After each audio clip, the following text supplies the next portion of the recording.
Unleash. Are you listening? Can you hear me? This is Unleash. Are you listening? Can you hear me? This is Unleash. Are you listening? Can you hear me? This is Unleash. Are you listening? Can you hear me? With your host, Brandon Tierney. In 3, 2, 1.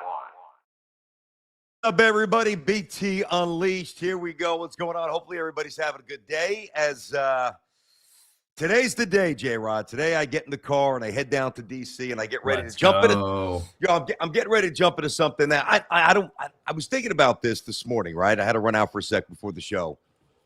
I don't know that I've ever looked forward to an event like I'm looking forward to tomorrow night. You know, but that's also a little prisoner of the moment, like, you know, like the Jets AFC Championship games and Yankee World Series. Like there's a fairly long list there, but I wasn't in the middle of that. You know, I was in the stands or I was watching, you know, in front of a TV set with a bunch of my buddies for the Jets games a few times. So it's going to be awesome, man. I am so curious. We'll get to the Yankees, obviously. I got something on Ty Simpson as well, and not just for the Jets, but it's very interesting what's happening with Ty Simpson. The thing that I think is going to be really interesting that I can't wait to see, you know, first of all, the prices are so expensive, like we talked about, right? Yeah. It's crazy to get in, but I think the resourcefulness of St. John's fans after being sent out west, and you know, even though they represented very well, there was a good contingent of St. John's fans out there.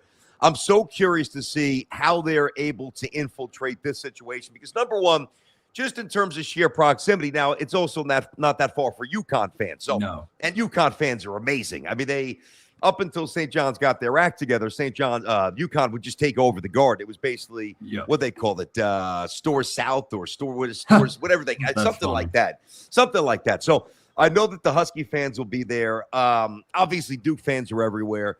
And Michigan State fans are used to traveling and going to big games and supporting Tom Izzo. So, you know, you almost wish there were a couple of programs in there that weren't so, I don't know, close, so nearby. That, but also so blue-bloodish. There were these, you know, the one thing about the St. John's fan base now, and they're phenomenal and they're energized, but because of this dormancy that's infiltrated the program, you know, the greater part of the century, they're not used to traveling at this point of the year.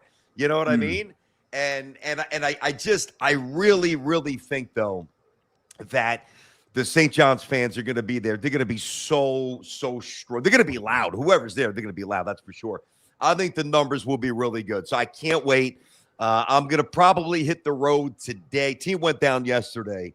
I'm going to probably hit the road today, Jay, right around 4. Nice. I'm doing. Are you driving down? I am. Yeah, the team flew down yesterday, and obviously I could have gone on the flight with them, but there was no need to. Like, I didn't want to just go there, sit in a hotel room, and really do nothing. So I'll go down today. Yeah, it's probably about a 5-hour drive, depending upon when I leave. But my buddy Jimmy Fallon from Fox, I'm going to jump on his show around 3:30 to talk about St. John's and Duke, and I'm sure some other stuff as well.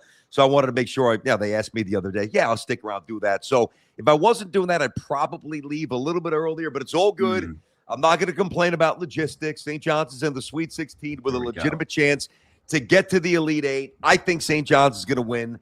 I got into it a little bit yesterday. I'll get into it more tomorrow. Tomorrow will pretty much be all St. John's. A little Met reaction as well as the Mets open up today at Citi Field. The Peralta era, you know, Carson Bench making his first start. The doors back. No Pete. No, no Nimmo. Very different look for these Mets. No Diaz, but I'm very curious to see. Wow, of the, I won't make too much of one game here. It's one baseball game, but I do think that I hit this yesterday, that this Mets lineup is going to be a little bit more energetic, a little less reliant on power because Pete's obviously gone. But I just think top to bottom, I think the Mets lineup has a chance to be just better, more efficient. So I'm looking forward to watching Freddie Peralta pitch today. Obviously, last night, start with the Yankees. I'll get to Ty Simpson in a little bit. Listen, guys, I mean, come on. I understand that the whole thing with Netflix is a lot to complain about. It was a massive production. The commercials were annoying. You know, the pregame stuff, you had actors, you had wrestlers, you had a hand going out there, throwing out the first pitch or trying to. You know, it was dragging on here. But, you know, I mean, listen, outside for me, my only real complaint is because I love Netflix, and many of you do as well. Now, I'm not yet of the mindset where I view Netflix or even Prime and Peacock for some of these other basketball games. And the Mets are on Peacock today too. Like, I'm not yet in the mindset where, I'm fully okay with that, because I'm just old school in the sense that I want my Yankees on Yes. I want the Mets on SNY. I want the Knicks on MSG. I want St. John's on FS1, which is the conventional home for the Big East, and all those others. I want to watch the Masters on CBS. Like, I don't want to have to jump through hoops to have 2 or 3 different remotes to go from one streaming device to a channel, whatever. But listen, I'm not going to be the kind of guy who just complains to complain. I came home. It was a little chilly, man. I was outside for a while yesterday. We had baseball practice from 4:30 to 6 for my son's team that I coach, one of them. And then right after it, on the same field, my daughter's 9-year-old team, travel softball team, had an exhibition game, and it was a barn burner. 0-0. It was, I think they played 4, maybe 5, but I think it was 4. No runs were scored in the entire game. Some good defense, some good pitching. But point is, I was out there. It was cold. Like, you realize when you are a Northeast baseball mom or dad, for the first month of the season, you're out there, you think it's almost football weather. Like, once that sun begins to go down a little bit, as it did right toward the end of my son's practice, and then obviously for the start of my daughter's game, I was chilly, man. I jumped in the car in between her at bats, whatever. But the point is, when I got home, we had sushi. And then, it was actually simple. Got home, put on Netflix, watched the pregame show. I ignored a lot of it, whatever. But it was, like, the production was what it was. You had to expect it was going to be an infomercial for all the Netflix programming. And, I guess I'm able to compartmentalize that. Like, I get it. I understand there's a lot of complaints here today. They did miss the first ABS challenge. Now, I don't really know. It's easy to criticize Netflix for that if you think about it. Like, and I know that they got knocked around for that today, but I don't know how you really work around that, because when they spoke with Tony Vitello, and that's a very interesting move. I'm not going to get too much into it now, but the Giants manager, I know some of you learned this last night. Some of you really followed the sport, so some of you already knew this, but the Giants manager was the manager at the University of Tennessee. Went from D1 high-level Division I baseball to the major leagues. Never played in the majors. I'm not even sure if Tony played in the minors, but I know maybe he played. I know he never coached in the minors, never played in the majors. So he's the first one ever to go from the college game to the pro game. I think you're going to see more and more of that. I really do. As the game gets younger, from an executive point of view, I think you're going to start to see these college coaches, because if you're coaching in like the ACC or managing in the ACC or the SEC, or even the Big Ten now, as these conferences have changed, like, the analytics, the usage of analytics and all the technology, it's obviously not as much as the major leagues in terms of a support staff, but you're basically doing the same thing. So when they find, I give the Giants credit. I love them for having the foresight to say, all right, we like this guy, we identified this guy, and we really don't care that it's a big leap of faith that he'll be able to make the transition. But the point is that they were interviewing him. And that's when Jose Caballero tapped the helmet, wanted to get the replay. I actually thought it was a ball. It seemed like it was a little bit inside, whatever. If we're going to start ranting and raving about now replays for pitch challenges on a ball and strike, now we're just going down a rabbit hole that I really don't have a whole lot of interest going down. But, people are talking about, history was made last night in San Francisco. Like, you would think it was 1973 and Ron Blomberg was the first designated hitter, which he was for the New York Yankees. Like, and you're going to go down in history as the first designated hitter, right? I saw that the Hall of Fame already took Caballero's helmet, and they wanted to authenticate that. They're going to get that out to Cooperstown. All right, fantastic. But they did get knocked around a little bit, because when they were interviewing Vitello, that's when Caballero tapped the helmet, and they missed some of it. Now, listen, I timed it out. It was about 20 seconds. It didn't take that long. The umpire turns around, looks up, gets the thumbs up, gets the thumb down. Let's play. Let's go. It literally took 19 or 20 seconds, so it's not a big deal. You can't do it every single pitch, so it's not going to be that much of a hindrance in terms of the time or the pacing of the game. And I'm of the mindset, if we're going to lean on technology, right, to see how much somebody's, curveball spins or his four-seamer spins, the revolutions, or, we're going to talk about chase rate and whiff rate and barrel rate and all those other exit velo, then why the hell wouldn't you lean on technology to reverse a call that was wrong? The funny thing, though, and I'm like, wait, is my eyesight going here? Or is it just, well, it is a little bit, but, or is it, or are they just missing calls? There were calls. I think the first pitch to Aaron Judge, he had a rough night, man. He just wanted it. I don't think he cared what he did that last at bat. I don't care if I hit a 5-hopper back to the pitcher. I just can't go down 5 whiffs.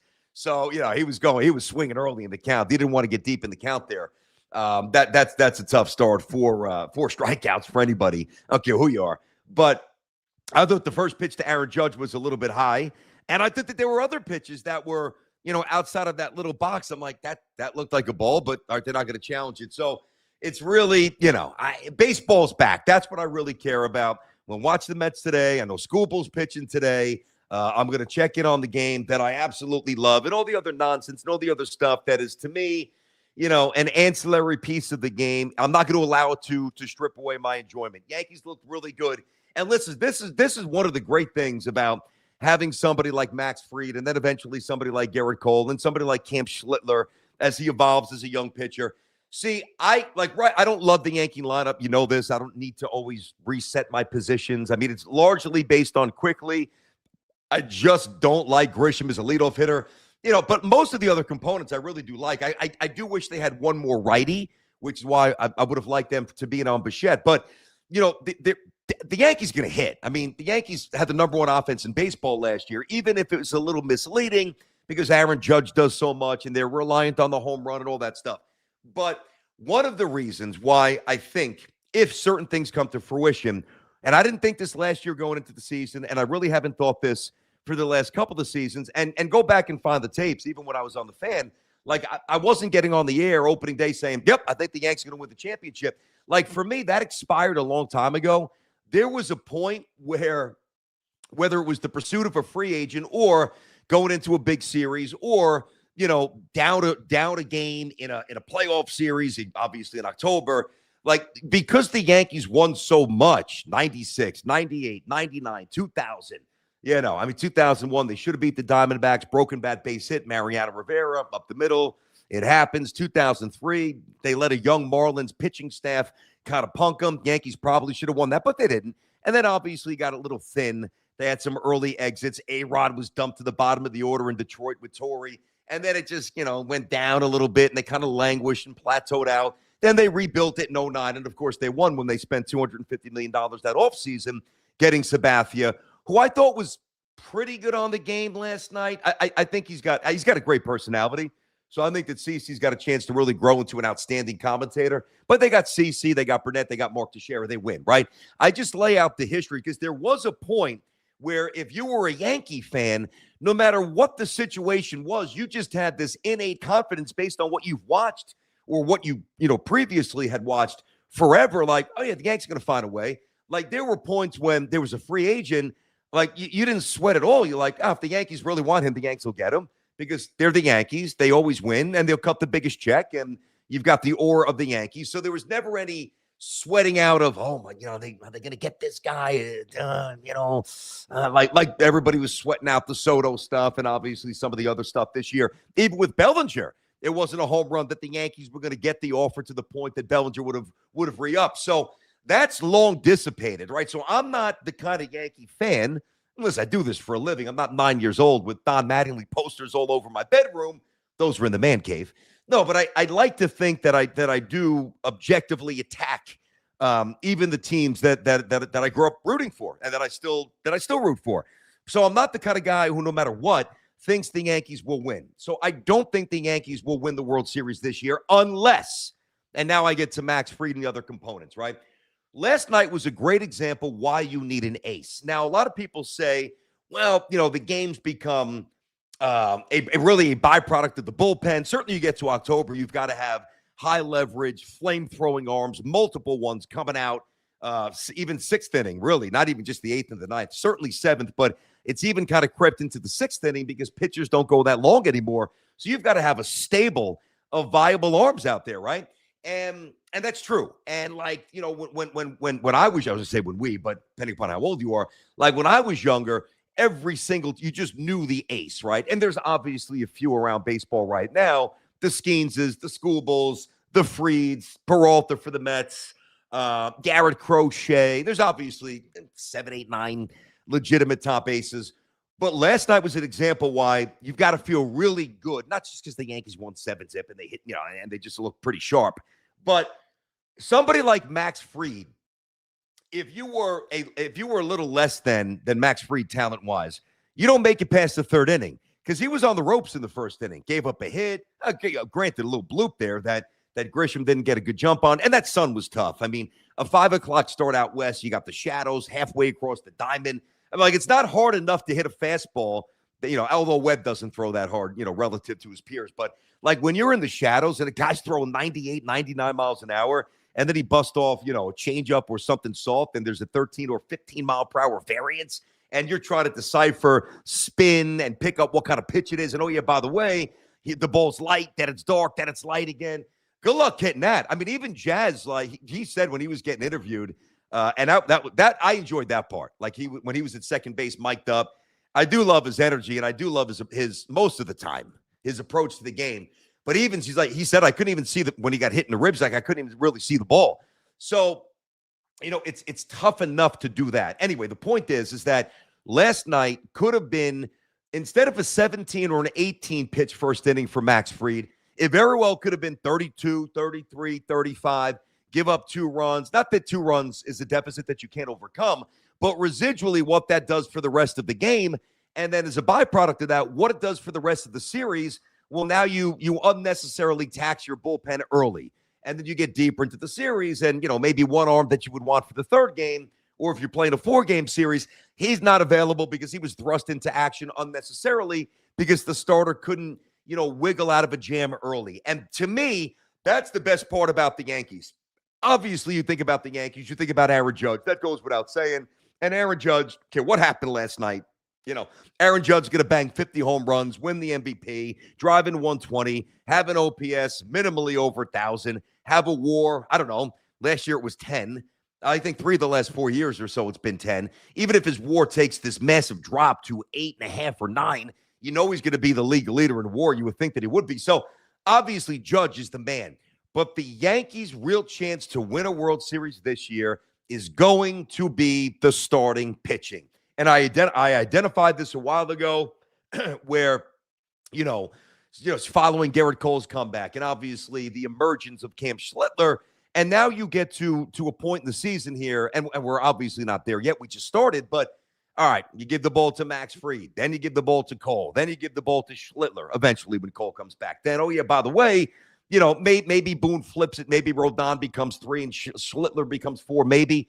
But either way, if Rodon's a 3, he's a pretty good 3. If he's a 4, he might be the best 4 in baseball. And then even as you stretch things out and get to the number 5 spot in the Yankees rotation, whether it's Will Warren or Clark Schmidt or whomever, well, now that number 5 is going to be, I would think, demonstrably better than almost any other team in baseball, their number 5. So the Yankees are obviously going to win a lot of regular season games. And because they have, even without Cole right now and Rodon, somebody like Fried, it's just paramount because there's a chance. Like, let's just say Schlittler doesn't have it.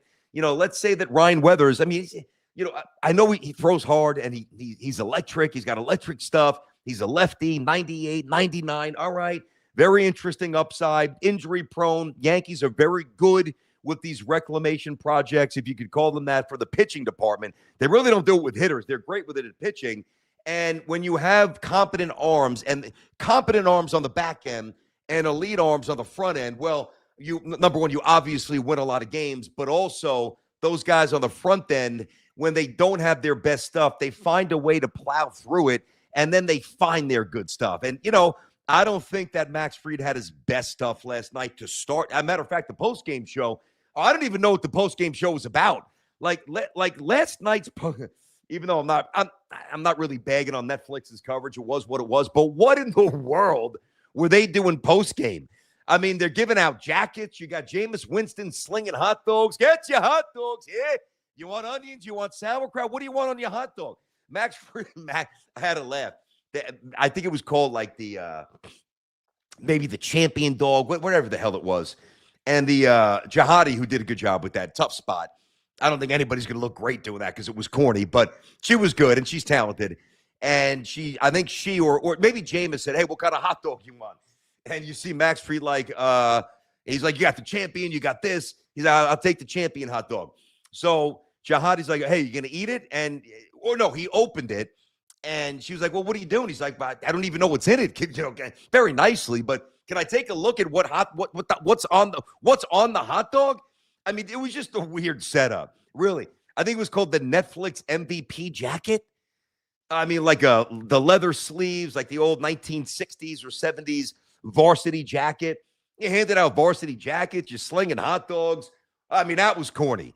Like the other stuff was just kind of long, All right, here's the WWE promo. Here's John Cena talking about ABS. Here's that other guy coming out, hyping up the crowd. Here's the comedian. Here's the hand dancing across the field.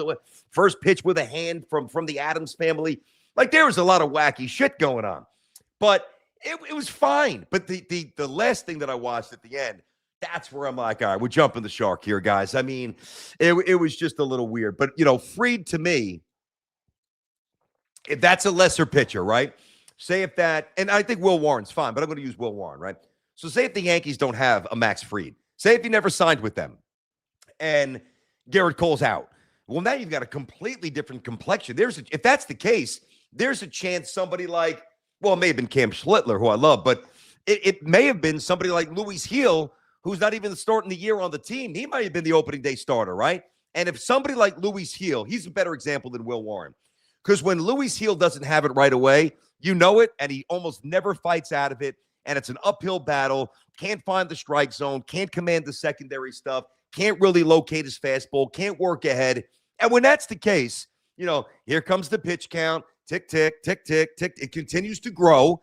And then invariably, you give up a couple of runs, which obviously, for the end result is not good. But now you got a guy who's thrown 67 pitches. It's, 3 2/3 or 4 1/3. Bullpen, 3 or 4 more arms that you don't necessarily want to use. Yankees didn't really use their high leverage arms last night. No need to. They didn't at all. Not that they really didn't. They didn't. So kudos to Max Fried for plowing through that, because that very easily could have been, again, a 35 or 36 pitch inning, and instead it was not. So Yankees start the season the right way. They look pretty good. They look pretty sharp, good energy. And, I think it's great to have baseball back. My God. I mean, it's just awesome sitting there watching baseball. I love it. And the other thing I don't have a problem with, and this isn't, whether it's a Netflix thing or whatever other streaming outlet. No, Apple, obviously. Apple does baseball. Like, people talk about growing the game of baseball, right? And how it's lost some popularity. And it certainly has. I mean, think about the mantra, America's pastime, the 50s, the golden age of baseball. It was a song, Willie, Mickey, and the Duke, Willie Mays, Duke Snyder, Mickey Mantle, of course, and 3 great center fielders, Yankees, Dodgers, Giants, New York. And that golden age of baseball, that era, that was coming off World War II, and guys like Ted Williams and Bob Feller, so many great all-time baseball players. They lost a couple of years of their prime fighting for our country. So when they came back, they were obviously embraced and obviously uplifted, and NFL wasn't nearly as popular. Hockey is, I don't want to say hockey's a niche sport. That's not a diss, but it's just not as popular. So the NBA, certainly in the 50s, I mean, it barely existed. And then in the 70s, it was basically dying. And you had the ABA, and it was riddled with drugs and poor attendance, and it was a broken product. And then obviously Magic and Bird, they perfect timing, white guy from the farm, black dude with style, totally different players. They play in the NCAA, just in terms of how they play the game. Play in the NCAA championship. You got the hick from the farm. It's just with the corny mustache and the tight shorts, and he looks like a complete non-athlete. But then he goes out there and he kills everybody. But his style was so different. And then you got Magic, the swag. He had the little afro back then, the no-look passes. The chain. And it was, hey, Celtics on the East, Lakers on the West, white guy, black guy. That obviously helped rebuild the NBA. And then Jordan came in the mid-'80s, et cetera, and it just exploded, took off, right? Barkley, all those stars. Ewing came to the Knicks. The Knicks became good again. So baseball, to me, has has certainly withstood the test of time. Because I think that they finally learned they needed to modernize some things with the pace. I think the level of athleticism in baseball is off the charts. It's never been like this. I mean, if you look at some old baseball cards, really, from the 80s, right? And obviously before that, but I'm just talking about when I started looking at baseball cards in the 80s, right? Your first baseman was generally a guy looked like he could be a bouncer. Your left fielder, your right fielder had an arm, but he really couldn't run a lick. Your catcher was going to hit 209 with 4 home runs, and think like Ron Karkovice, guys that just looked awful in uniforms and could not run at all. Your shortstop was going to hit 230 and bunt every time up. Your second baseman, pretty much the same thing, a slap guy. You had 3 hitters that you really had to worry about that you had to navigate in the lineup. Now it's totally different. Almost everybody could run. Almost everybody's got juice in their bats. And just a little side turn here, what's happened in the game of baseball, and then I want to get back to the marketability of the game, but and tying it in with Netflix, what happened, I'd say about, I've been saying that, I remember saying this to Tiki when we were doing the national show and, explaining to him how the game was changing from an athletic point of view, right? So back in the day, you would have, all right, we have a college first baseman or a high school first baseman, and that guy would get drafted, and he would, if he made it, if he was good, if he hit enough, he'd be a major league first baseman, right? And then same thing, you'd have like an outfielder, drafted as an outfielder. What happened, I'd say probably about 20 years ago, is that almost all of these teams just started drafting. I mean, a little hyperbolic here, clearly, but for the most part, they focused on shortstops. And they would get, the best high school shortstops and the best college shortstops, and then they would all get drafted. And this still happens. Like the Yankees a couple of years ago drafted, I think, 5 or 6 different shortstops. Of the 5 or 6, maybe one will make the minors, but I can promise you, of the 5 will make the majors. But of the 5 or 6 that were drafted, I can also promise you that maybe 1 or 2 will wind up playing shortstop extensively and exclusively in the minors. So they'll draft all these shortstops, and then based on natural attrition, how you handle the position, how your body grows, and develops as you get older, how you hit, obviously, you'll get moved off the position. And a guy who was drafted as a shortstop, before you know it, maybe he's playing center field, maybe he's playing left field. Obviously, a lot of shortstops, if they, a tick slow, whatever it might be in the range department, boom, move 25 feet to your right, you're a third baseman. Or boom, move 25 feet to your left, and you are a second baseman. And then a lot of lefties that were drafted that were good athletes, pitchers, outfielders, first baseman.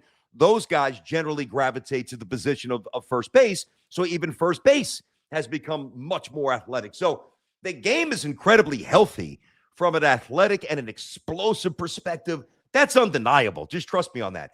So if all that's changing, right, don't you think that we have to kind of just suck it up and take it on the chin and understand that the marketability of the sport to match the other sports' popularity, particularly football and the NBA, don't you think it's got to take a little bit of a script from WWE, like a little bit of a circus element, the high production, stretch things out? That's why to start the show, I said, all right, you got the comedian, you got the WWE guys, you got the little hand dancing across the field on a skateboard, I think it was, whatever the hell it was. So I've learned to accept it.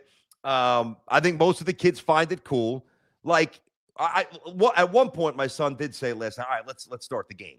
But, like when he sees a wrestler cut a promo in the middle of the diamond, he's not thinking, because he's 11, he's not thinking what I'm thinking to an extent, even though I'm not going to be that guy, get off my lawn.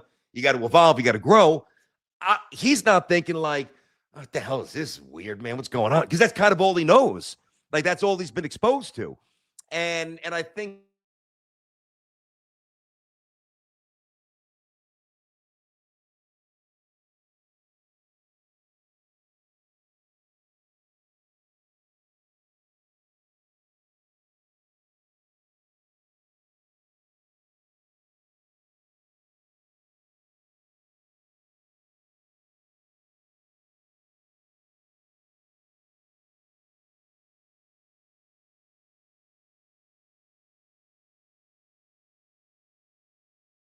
We'll be right back.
We back? I don't know. Am I? I mean, you are right now. You are right now. Hang on. Make sure this is okay. This fucking thing. Oh my god. Yeah. All right. Yeah. I think we're good. I think we're good. We're good. All right. We're good now. We're good. We're good. Oh, Jesus. I don't know why that happened. I mean, Netflix pulled the plug on you. But I'm not going through Netflix here. You know, I'm going through a company that I've worked with forever that I love. So anyway, sorry about that, guys. I guess the presentation of baseball, you're just going to have to learn to deal with it because I get it. Sometimes it's cathartic to complain. It is. I get it. Makes you feel good, right? You know, you take something. Certainly, I feel better, you know, when the Jets lose 30-6. I feel a little bit better getting on the air and losing my mind than just eviscerating everybody, even though it doesn't solve anything. Nothing really changes until it changes. But I think that some of you, in your protest with the way the game of baseball has gone, you know, kind of reaching into some of the other tricks of the other sports, I think that maybe you think in some weird way or some convoluted way that that's going to be heard and that's going to change the way they actually attack the sport and market the sport. And it's not. It's going to get more and more and more WWE because that sells. So I did enjoy the game. Yeah, again, a couple of times. I'm like, all right, let's go. It's taking a long time here, but baseball's back. Now, Jay, you're interesting to ask here because basketball's your favorite sport. By the way, J-Rod's back for the dead. I mean, yesterday. I know, dude. You know, shout out my man Yitzy from High Urgent Care. He revived me. He did. My guy. Yes, sir. Is there anything real quick? Is there anything better than urgent care? Like when I was young, I remember like, you know, if you had like strep throat or you had a real fever, 103, or something else, whatever, and you couldn't go to school, which was awesome when you missed school. I mean, it was like there's a snow day and there's a sick day, and if you're a little sick, then it's great. If you're really sick, it kind of stinks because you can't do anything. But there were no urgent cares when I was young. Like I had to go Dr. Cuskin. I don't know how I still remember my yeah. But I'm talking about when I was like 5, 6, 7. I still remember what his office looked like, guys, a million years ago. But I also remember, like, and it was around the corner, so we'd walk there, my mom and I, and and my sister if she was sick too, and we'd be in the waiting room forever. Now you just go in, you literally go into urgent care. Like if you think you have COVID, you want a COVID test? No, I'm not. I'd never get one, but I mean I did when it first started, but. Yeah, you want to test? No, good. Yeah, all right. Here's no, you don't have COVID. No, you don't have this. Hey, you don't have strep. Hey, you don't have that. Hey, you know, here's a little amoxicillin. You know, here's 5 pills that you take or a Z-Pack. You take the Z-Pack's the best. Yes, here's the other thing, Jay, that I remember too. Like when we were sick as kids, there'd be like 5 bottles of shit that you had to take. The cough syrup, which tasted awful. I mean, that was awful. Stuff. I hate that stuff. You know, but then there was like this pill and that pill. And, and now it's just like, all right, here's the Z-Pack. And then our urgent care, and we have, primary doctors, but our urgent care is right next to the pharmacy. So, all right, going to call it in. You walk 2 steps next door, you pick it up, you go home, you start to, I think the first day you pop the 2 pills, and then it's 1 day after. So good to see that you're back from the dead, sir. Because you looked awful. Great. Like I was worried about you, Jay. I mean, I honestly was not sure I was gonna make it through the day yesterday, but you know what? Like, I'm glad everything cleared up pretty quickly and back at it. Mm-hmm. Good, man. Good. So as I start to ask you here, do you, as you watch these games now, whether it's the NFL on Prime, baseball on Apple, baseball on Netflix, what is your mindset? Do you think it's too much, too hokey? Because you're younger and you process this stuff differently because it's kind of all you know. Not all you know. You're not 9 years old, but you know what I mean. No, I mean, for me, I think there's a little too much theatrics for some of it. I think maybe you could go for one or two things. Maybe you go for the Jey Uso and the little West Side Story, people dancing on the taxis and stuff like that. Like, yeah, I think that's fun. I don't think you need the whole smorgasbord of everything coming at you.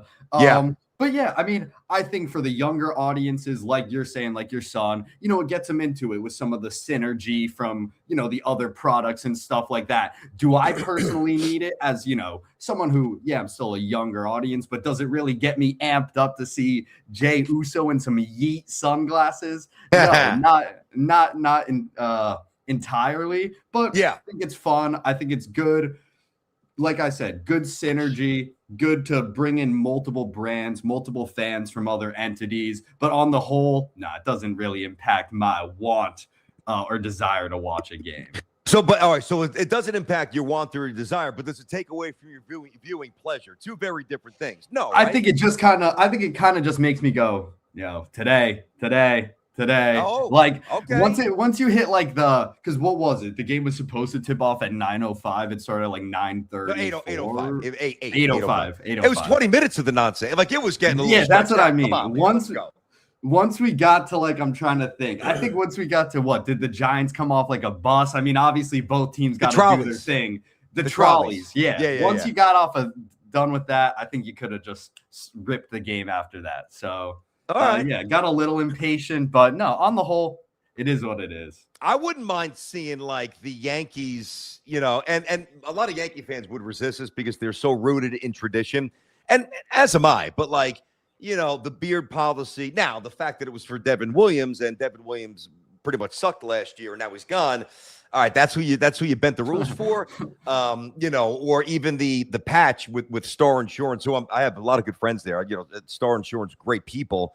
I think they paid $20 or $25 million to have that patch on the jersey, the advertising, and the soccer team started doing that first, then the NBA, then the NFL, the practice jerseys. Like you're either first or you're fourth. I mean, but eventually you got to jump in and grab a piece of the financial pie, or you're an idiot. Like that's the commissioner's job to do that. That as an owner.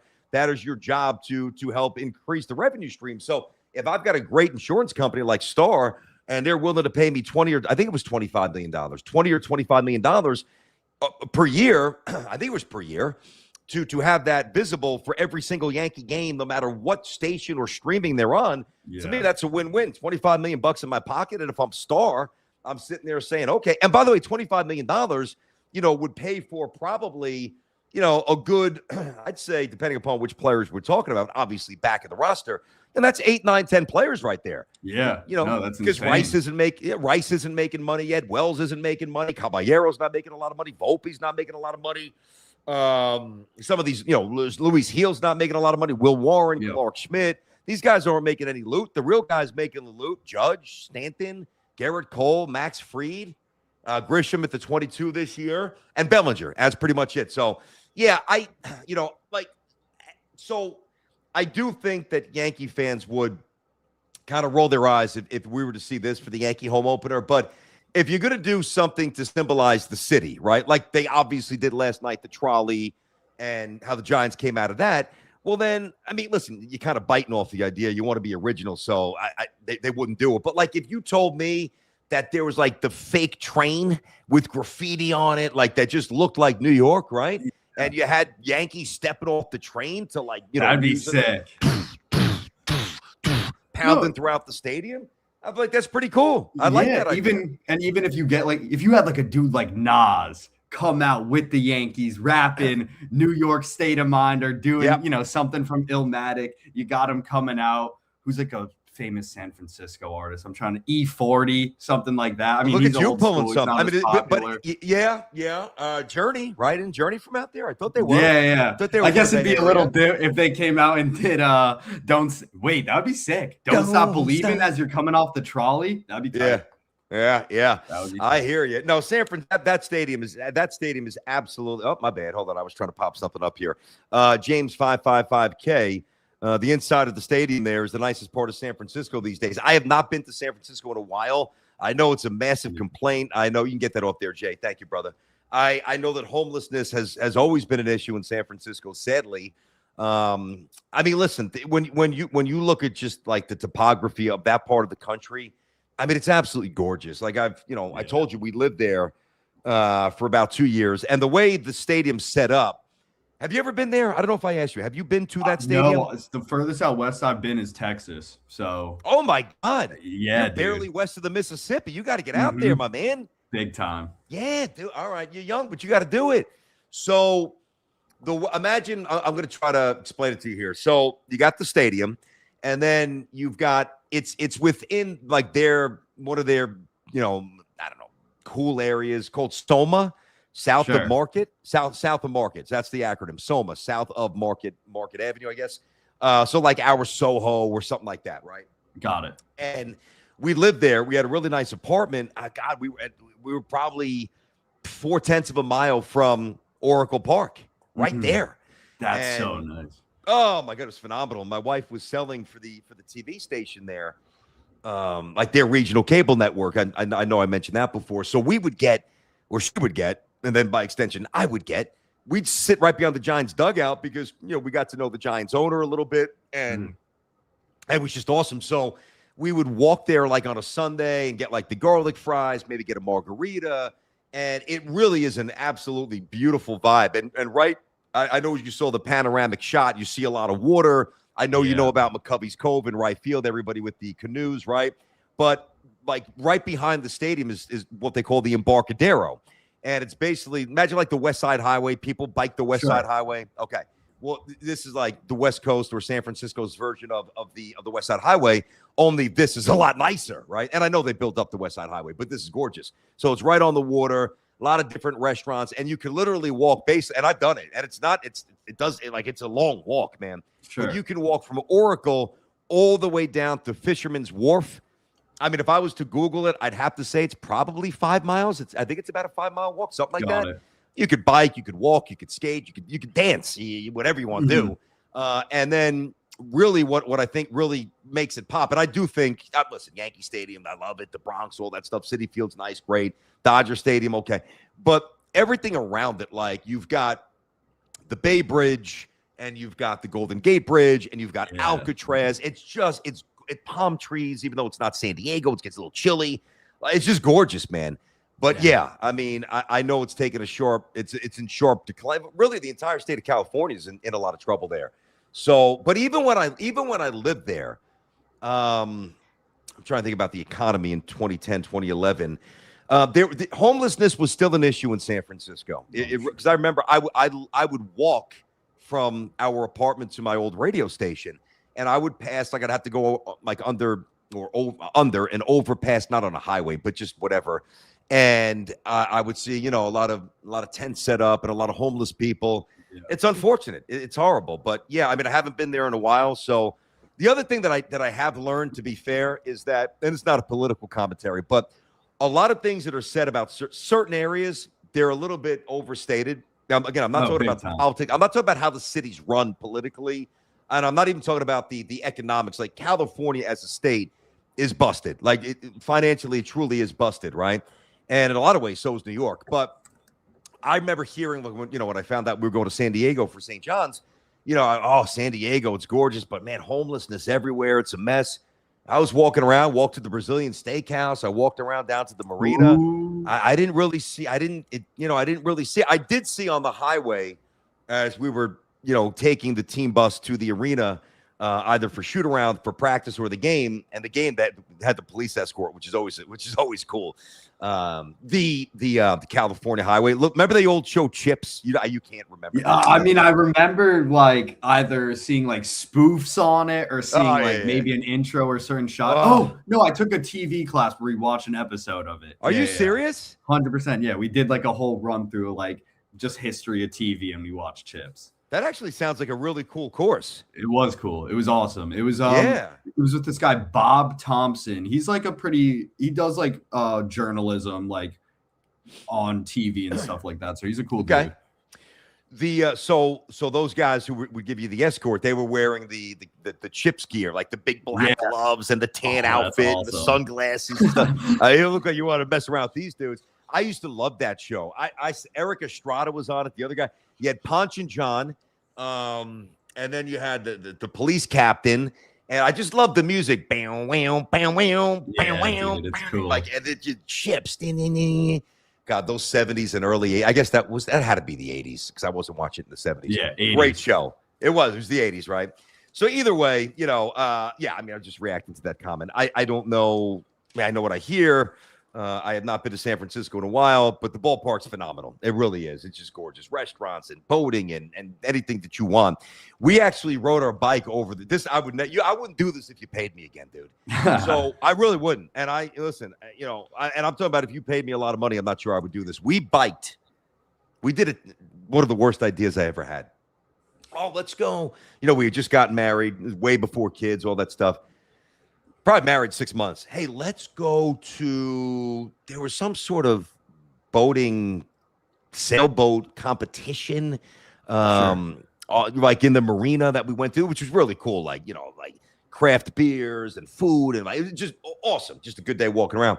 Hey, there's tandem bikes. Let's take a tandem bike over the Golden Gate Bridge. Oh my gosh. Dude, it sounded like such a great idea. First of all, to even get out of I forget where we were, whatever park, not Warren Park, not Harding, wherever we were, to get out of the park just to like get to the base of the bridge. It was like climbing Mount Everest here. And it was, again, a tandem. I can imagine. My wife's smaller, and she's a good athlete, but I feel like I'm doing all the work. And then we finally get, have you ever walked across any bridge? Brooklyn Bridge? I mean, I've walked. I've made similar mistakes trying to bike over the Williamsburg Bridge. Okay, so you know what I'm saying, Verrazano. Yeah, big time. The Crown, like, this is easy. I remember when I was doing Boomer's bike tour, the last stretch was getting over the Crown of the Verrazano, and I'm not ashamed to admit I got off my bike and I was walking for a little bit. I'm like, I'm fucking between the chafing in between my. And he told me, he's like, dude, put Vaseline on your legs and get the bike shorts with the pads. I'm like, God, I got you. I'm ready.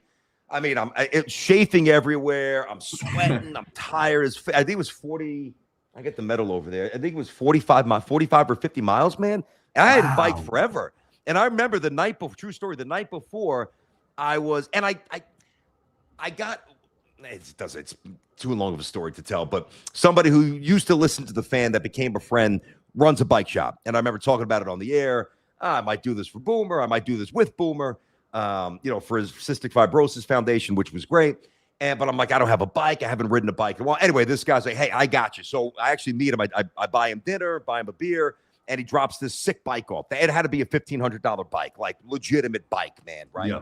And like one of those hybrids, not off-road, not those little teeny tiny skinny tires, like a man's bike, dude. It was awesome.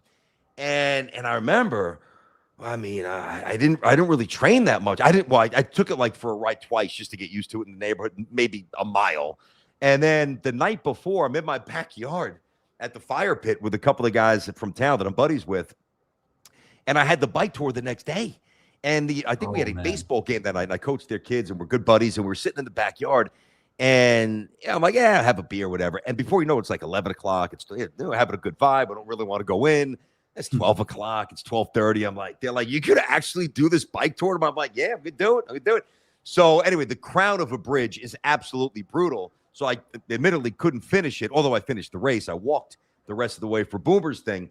But when we did this with the Golden Gate Bridge, it was crazy, dude, because it was so hard. It really was. Maybe I'm just a wuss on a bike. I don't pretend to be a great biker. I get that. but it was really physically exerting. But the good part about him, once you actually got to the crown, and for those of you who know the Golden Gate and know the surrounding areas of the Bay Area, you coast all the way down into Sausalito, which is a beautiful town, water, restaurants. So we just coasted, literally didn't even have to pedal. We were in neutral the whole way, and we just wound up putting the bikes on the side, sat outside, had a nice dinner, and then we Ubered it back. I'm like, there's no way I'm going back over that bridge. Man. So the Yankees get off to a good start. Happy about that. Stadium looked great. Whatever. The pregame, postgame theatrics, they are what they are. You kind of knew it was coming with Netflix. You didn't think that they would have some benign presentation. It's Netflix, man. And if you're baseball, it's part of the deal that you have to make to keep making money. You almost have to swallow hard. If you're like, if my dad's watching, I don't even know if my dad was able to. I know that they have Netflix, but I don't even know if he watched the game. Like, if my mom was out, he didn't watch the game because I don't know if he knows how to get on Netflix. So if you're the older generation, and even if you did watch it, then you're probably sitting there saying, all right, what a hokey presentation. This is just bullshit. Come up, give me the game. But, I think if you're a little younger than that, you accept it for what it is, and it's the new business model. So all good. I'm not going to complain just to complain. So the Yankees did look good. Jay, get a bunch of text up there about that, about the Yankees. I want to get into something I saw on Ty Simpson, which I think is very interesting. I want to read this one first. All right, BT, who else do you want to hit leadoff? Let's see. Yeah, Grish hit leadoff for the majority of the year, and they had the best offense in baseball. Austin Rice, SFG. All right, I get that part. I just don't think he's a conventional leadoff hitter. He's I don't know. There's just something about him that he doesn't profile to me as a leadoff man. 34 home runs. I know the OPS was good. He's going to run into a bunch of balls this year. He's a fine center fielder, but I want a guy like Grisham. Put it this way. When the Yankees were winning World Series after World Series, would you have had a guy like Trent Grisham leading off? The answer is no. And to me, that is emblematic of not the demise of the Yankees, because that's ridiculous, because the Yankees are still really good, but the evolution, that's not a compliment, of the Yankees. I don't want him batting first. And, I've told you this every time it comes up. Boone has an issue. Boone called me yesterday, by the way. I was talking to Boone before the game. He was checking in. He's going to come on the show. I don't know when, soon. He's like, let me just get a couple of games under our belt so we'll have something to talk about. I'm like, oh, good. I got you. He was just calling to check in. I think he was going to check in to see what the fuck happened with Chio. I think, he's like, what's going on over there, man? What am I missing? I'm like, not much. You didn't miss much, man. That's for sure. So anyway, the leadoff spot to me, and it's not just subscribing to an old antiquated philosophy. I don't need you to be a speed merchant. I don't need you to run a 6.44, 460 and be that kind of a leadoff man. I don't need you to be a punch and Judy guy, but I just need somebody that I feel like against a good pitcher, like a late game, high leverage, flamethrower, elite closer, elite setup man. I can lean on numbers. That's the easy thing. But the eye test, I look at Trent Grisham, and I feel like his at-bats aren't quality enough for me to be a leadoff hitter. I don't want Trent Grisham getting in the way. Here's really my main gripe here, to answer it more directly. My main gripe is I don't want him being the bridge and also being a deterrent in those situations to getting the bat or passing the baton to Aaron Judge. That's really what it comes down to. Think about, it's also a million years ago, but think about like those 77 and 78 Yankee championship teams. Who was the leadoff man? Well, it was Mickey Rivers. Totally different game. And I don't even really ever remember Mickey playing. I just missed that Yankee era. I knew he ran like the wind, that he had a higher batting average than you would probably think if you actually looked at his stats. But, it was you were able then to get to Reggie and those guys, Thurman, et cetera, right? Greg Nettles. And then obviously much more my generation. Well, in the 80s, you had Ricky Henderson for 5 years, 4.5 years with the Yankees. And then you had Derek Jeter, and you had Nobby, and you had like Soriano a little bit. But they've gotten further and further and further and further away from, my ideal leadoff hitter. Now, if Jazz had a little bit more of a discerning eye and wasn't always swinging for the fences and had a little bit better contact rate, then I'd say he'd be perfect, because he does fly, and he can. He's got easy power as well. Like, he doesn't hit cheapies. When he hits him, he hits him. He's got that wiry strength, that explosive, very, very fluid, fast, quick bat. Boom. So, he profiled great, but he just strikes out a little bit too much. So that's my answer. I think Lindor's a better leadoff hitter, and I think there's other better leadoff hitters. Like I would have loved for the Yankees to have gotten, say if they would have gotten Bichette. Well, now you got another righty hitter, and now all of a sudden you go, all right, let's go Bichette, who's clutch, on base, all those numbers that especially if you're a Met fan or a Toronto Blue Jay fan. So somebody like Bichette in the leadoff hole. Then you get Judge number 2. Then you get Bellinger number 3. And then you get Rice, who was batting 4th last night. Obviously, that's a righty, so maybe against a lefty, you put Stanton in the 4th spot. There's some wiggle room there, and then you put Stanton 5. So that to me is much more my preference, but they didn't do that. Even if they would have gotten somebody like Kyle Tucker, I would have preferred somebody like Kyle Tucker as a leader. I just think those guys are better than Grisham, period. All right, Avery Summit. Notice after when Caballero lost the challenge on the next pitch, the ump called an obvious ball to strike. They're humans too. It'll be interesting to see how they respond to being showed up in front of 40,000. Oh, this is their worst nightmare. Oh, my God. Are you kidding me? I mean, it's their absolute worst nightmare. Think about this, right? I'll give you a good example. I'll personalize it for a minute. So everything is presentable now in a way that it just was not presentable forever. So if you're an umpire, or an NBA ref or an NFL ref and calls reversed, I mean, all right. I mean, if it's an egregious miss, you're going to lose some respect with the league office when they grade you, which will determine who does the playoff games, who does the World Series, who does the Super Bowl. I mean, that's all graded out. If you don't grade out well, you don't get those late season responsibilities, which is good. So there is at least some accountability there. And I would imagine if you grade out, too poorly for too long, eventually you're going to kind of disappear, right? So now it's like as soon as there's a bad call, bang, right on social media. Everybody sees it. Everybody weighs in. And to personalize it, a good example is this nonsense that's been going on this week with me and Greg. Think about it. So back and I know that Mike, I don't think that Mike ever, engaged in these kind of radio beefs or whatever you want to call it. But like, say if he did, right? In 1993 or 1994, all right, maybe Raceman would write about it. But the whole world wouldn't jump in and have an opinion and just continue. It wouldn't be a 3-day story, which is what this nonsense turned into with me and Greg, who, by the way, did turn down the invitation to come on the show. He said, it was funny what he said, too. He's like, I don't want the ratings to go down. First of all, I promise, and the ratings are good. So I'm not just going to say stuff that's not accurate. The ratings are very good on the show. But I promise you, if I actually came in studio, it would be the highest rated segment of the week. So that would be good for you. The bad thing is you would lose. So I understand why you don't want to do that. I do get that part. But like things like that, they just go on forever. They go on forever. And then, eventually they dissipate. Like this one's dissipating now. And, and then there's the next little flare up or the next little story, the next missed call, the next egregious botch of whatever. So I think, they're going to be very sensitive to it. And there's less to argue about. And that's one of the things that I don't like about this. And I know we've gotten further and further away from this. Like, when was the last time you saw a manager like rip a base out of the field? And like, I think the last time I saw that was McClendon from the Pirates. I think he did that a long time ago. Or like Wally Backman, if you ever saw that video when he was in the minors, managing the minors, throwing bats on the field and balls and going absolutely bonkers, which was Wally Backman. That stuff's funny. That's some old YouTube stuff that you guys can go and really enjoy. But now, I mean, Boone will have moments where he obviously flips out here. But when Boone flips out, it's usually at an egregious call, low in the zone to Judge or up, and they call the strike. And, I mean, we're savages. That's the whole origin of that. And when there's nothing to really challenge anymore, like, if there's a play at first base, out or safe, you're never going to see a manager run out because, all right, let's review it. Look, no, we're good. Oh, he missed it. Let's go review it. Then they get it right, or they don't. And most times they get it right when they do review. So that is what it is. But I think that like anything that's new, you'll get used to it, and then it'll be baked into your viewing pleasure, if you will, and you'll become almost desensitized to it.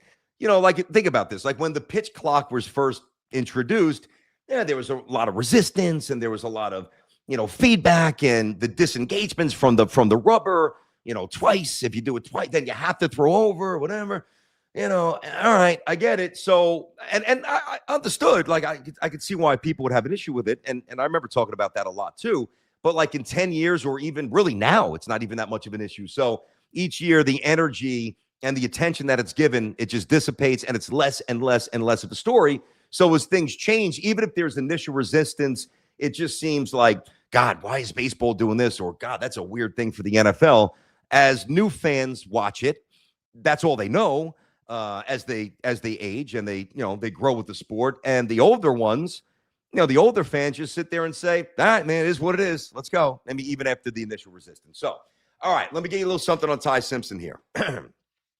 Ty Simpson is going to be interesting. So Ty Simpson tomorrow has a private workout with the Jets, right? This is not just about the Jets. This is about, I got five teams that could draft Ty Simpson. There's always an outlier, but I think it will be one of these 5 teams. Now, they're having dinner tonight. He did throw at the combine. We know that. So he showed off his talents to the evaluators there. But he did the pro day yesterday at Alabama. So I like the fact that he's embracing being judged and being analyzed. I think that's a good thing, right? And then tonight they'll have dinner. Moogie's going to be there. Glenn's going to be there. Frank Reich will be there. Their quarterbacks coach, Bill Musgrave, will be there. So the entire Jets contingent is going to sit down tonight with Ty Simpson. And he said a couple of things like, I think Jake was the one who asked him. Jake Asman, one of my co-hosts on the Jets Selected that we just started, which, by the way, is off to a really good start. It's on my YouTube page. Obviously, go down. You'll see the collaborations. So there's a couple of segments. We hit Gino. We hit Aaron Glenn. We hit Moogie. We hit the revamped defense. That was Tuesday night, episode 1. We'll do it once a week, every Tuesday. If you have the banner, J-Rod, if you have that ready, if you want to pop that up, if you can. If not, it's not a big deal. But you could go down, and by all means, like it, subscribe it, check it out. There you go. Thank you. So this was obviously a couple of days old here. So Tuesday was the first one, and it's live on YouTube, all the other podcasting platforms. It's officially up on Spotify and Apple. It's myself. It's Jake. It's Rich Samini. It's a great crew. The Jets Collective every week. We'll do it for, the whole year, right? It's not like we'll take any time off. We'll just lead into the draft and into OTAs and into training camp and into the season, and probably start going live after games, all that stuff, right? But the conversation the other night on that show was interesting because I was really the one that was somewhat okay with Ty Simpson being drafted by the Jets. But Jake did say to him at the combine, whatever Jake asked him, and Ty Simpson, like the soundbite was something like, "I'd love to be a Jet," which is something nobody says, right? Of course you're going to say it because you know that the Jets need a quarterback. And they've got a couple of first-round picks, and why wouldn't you say it? It's good for business. But then I also saw something where, he was talking about how about the Browns possibly drafting him, and his dad's a college football coach for UT Martin, I believe, University of Tennessee Martin. For those of you who don't know, he is a coach's son, which I like. So is Chad Pennington from an intelligence point of view and like a processing of the game. I do like that. Not that it means you're going to be a star, but I do like it. You're a student of the game. So Ty Simpson's dad is friendly with somebody on the Browns staff. So he was asked about that. He's like, "Oh, it will be an honor or a dream to play for the Browns." So basically, anytime anybody asks him from one of these teams that needs a quarterback, he gives a very favorable review. Okay, got it. So Ty Simpson is a guy. Now, Dan Orlovsky had a pretty interesting take, said he thinks he's better than Mendoza. And now there's some people who think, I saw an article on this. I don't know if it was Awful Announcing. I don't know who had it. It was a question, but it was like, is Dan Orlovsky now turning to the world of hot takes? I don't necessarily think that that's a hot take because I really do like Fernando Mendoza, but to think that he's, John Elway and beyond reproach to being, based on the subjective evaluation of film, I think is ridiculous. And I also don't think that Orlovsky's a hot take guy. I think he wants to be a coach someday. I really do. And he's kind of flirted with that. If you remember some of the stories, was it Detroit? Either way, no, maybe not Detroit. Somewhere some team was thinking about maybe hiring him 2 or 3 years ago. I think eventually he probably gets into that, maybe. So I don't think he's a hot take guy. I think he watched the film, likes what he sees, but also I think it's also part of the notion is that Mendoza is good, but flawed for some. Some people think he's great, but it's also a byproduct of being just lucky in terms of timing, where there's just not many good quarterback prospects out there, right? So listen, here's what you got to know about Ty Simpson. All right. And I've told you about this where Alabama couldn't run the football and he was put in a position where, he had to throw a lot. They were behind the sticks quite a bit when they tried to run early. He had gastritis and he lost about 20 pounds. And he's not that one of the, I wish he was a little bit bigger to be fair. He measured in a tick below 6'2" and 200 something, like 202. Like, that's kind of like Zach Wilson. I like to see my quarterback at least, 6'3", 220, at least the night that you get drafted. And then maybe when it's all said and done, you're 6'3", 230, as you tack on some grown man weight over the years as you're getting past your mid-20s and into your late 20s. So I don't think Ty Simpson is going to necessarily have that, but he did lose a lot of weight, and he did really have a pretty weak cast of, amazingly saying this, of talent around him at Alabama. Now, who could actually draft him? Well, I mean, the answer is obviously anybody. Like if you're a team that's got a great quarterback situation and you don't have a real pressing need to address another situation early in the draft, like the Chiefs did with when they had Alex Smith, who was pretty good, not great, but good enough. Won 10 games a lot there for Andy Reid. I mean, I think it was three, maybe even 11. I think he had 3 years in a row where he won double-figure games. Alex Smith was fine. He was good, good at the end with Jim Harbaugh and very good for Andy Reid. So you never know. There could be a surprise team that jumps into the upper part of the draft and maybe takes him. I think it's going to come down to these 5 teams: the Jets, the Cardinals, the Rams, the Browns, and the Steelers, right? So as we know, the Jets have the number 2. They're not taking them there. The Jets have the number 16, possible. Get back to that. And they've also got the number 33, very possible, either a 33 or using 33 to trade into the back end of the first round and doing like something like the Giants did with Jackson Dart, moving up a few spots. That would be, I would say, I would think that would be advisable because I like Ty Simpson more than most, but whatever. The Cardinals, all right? And these are all, I actually put these in the odds. There's actually odds on what team's going to draft. Let me give you that first here. So in order, Jets are plus 140, shortest odds, along with the Cardinals at plus 140. Then you got the Rams. Interesting. Stafford's age, that situation. Okay. They're the third shortest odds at plus 400. Then the Browns with Shador and some others, right, at plus 650. Then you've got the Steelers, little wild card, at plus 750. Now, told you about the Jets draft equity. The Cardinals had the third overall pick right behind the Jets. They're not taking them there. They've also got the 34th. So basically the Jets and the Cardinals are in the same spot. Jets have 2, Cardinals have 3. Jets have 33, Cardinals have 34. All right. Now we get to the Rams. Then we get to the Browns, who are number 6. They're not taking them there. And number 24, maybe. And then you get to the Steelers at number 21, maybe. All right. So to me, and he's already met with the Rams have the 13th pick. I should have said this before. He's already met with the Rams. And as I said, he's meeting with the Jets. Dinner tonight, thrown for the Jets tomorrow for their entire contingent. Now, the one thing that I don't get, and we did talk about this on the Jet Collective the other night, where, and Rich was saying this, and Jake was pretty much more in alignment with Rich than with me. Like, if you're going to take a quarterback 33 or 34, you're obviously taking that quarterback because you eventually view him as a starter. Like, it's not like taking a flyer on a guy in round 4, like Bryce Petty or, somebody like that, right? It's a totally different profile. If you draft a quarterback early in round 2, like Drew Brees got drafted, first pick of round 2 back in the day by the Dolphins, somebody like that, you are going to play that guy eventually. You're going to give him a chance to play. So if that's the philosophy, which it obviously is, then why wouldn't you just say, all right, I've got 33, I've got 34, I've got 35. I don't know for sure that Ty Simpson's going to be there at 33, 34, 35, which, by the way, I don't think he is. I'll tell you why in a minute. I think he's a guaranteed lock first-round pick. So you're going to have to be proactive and jump in front of a couple of teams and really read the draft board perfectly to make sure that you get in front of any team that you think could jump you by jumping into the back end of the first round. If, by the way, the Jets don't take him at 16. But there's 2 different things there. There's actually drafting the player, and I'm talking about Ty Simpson now, but there's also the philosophy. And I really don't get, it's confounding to me where if you think highly enough of a player to take him early in round 2, why wouldn't you be proactive, scoot into round 1, and then have the extra 5th year of evaluation and controllability like the Ravens did with Lamar Jackson? I don't know why you wouldn't do it. Now, you got to be right. You got to really like him. Like if you're on and the Ravens, obviously, that was an Ozzie Newsome thing. Great gift as he left the building. that was a great read and a great move. And that's one of the reasons why the Ravens are the Ravens. And this is one of the reasons why the Jets are the Jets and the Cardinals are the Cardinals and the Browns are the Browns and all the other teams that stink are the teams that stink. And the teams that are really good and are proactive and smart, that's one of the separating factors. Like, it's not just that they obviously have better players or they have a franchise quarterback. What did they do to put themselves in a position to get the franchise quarterback?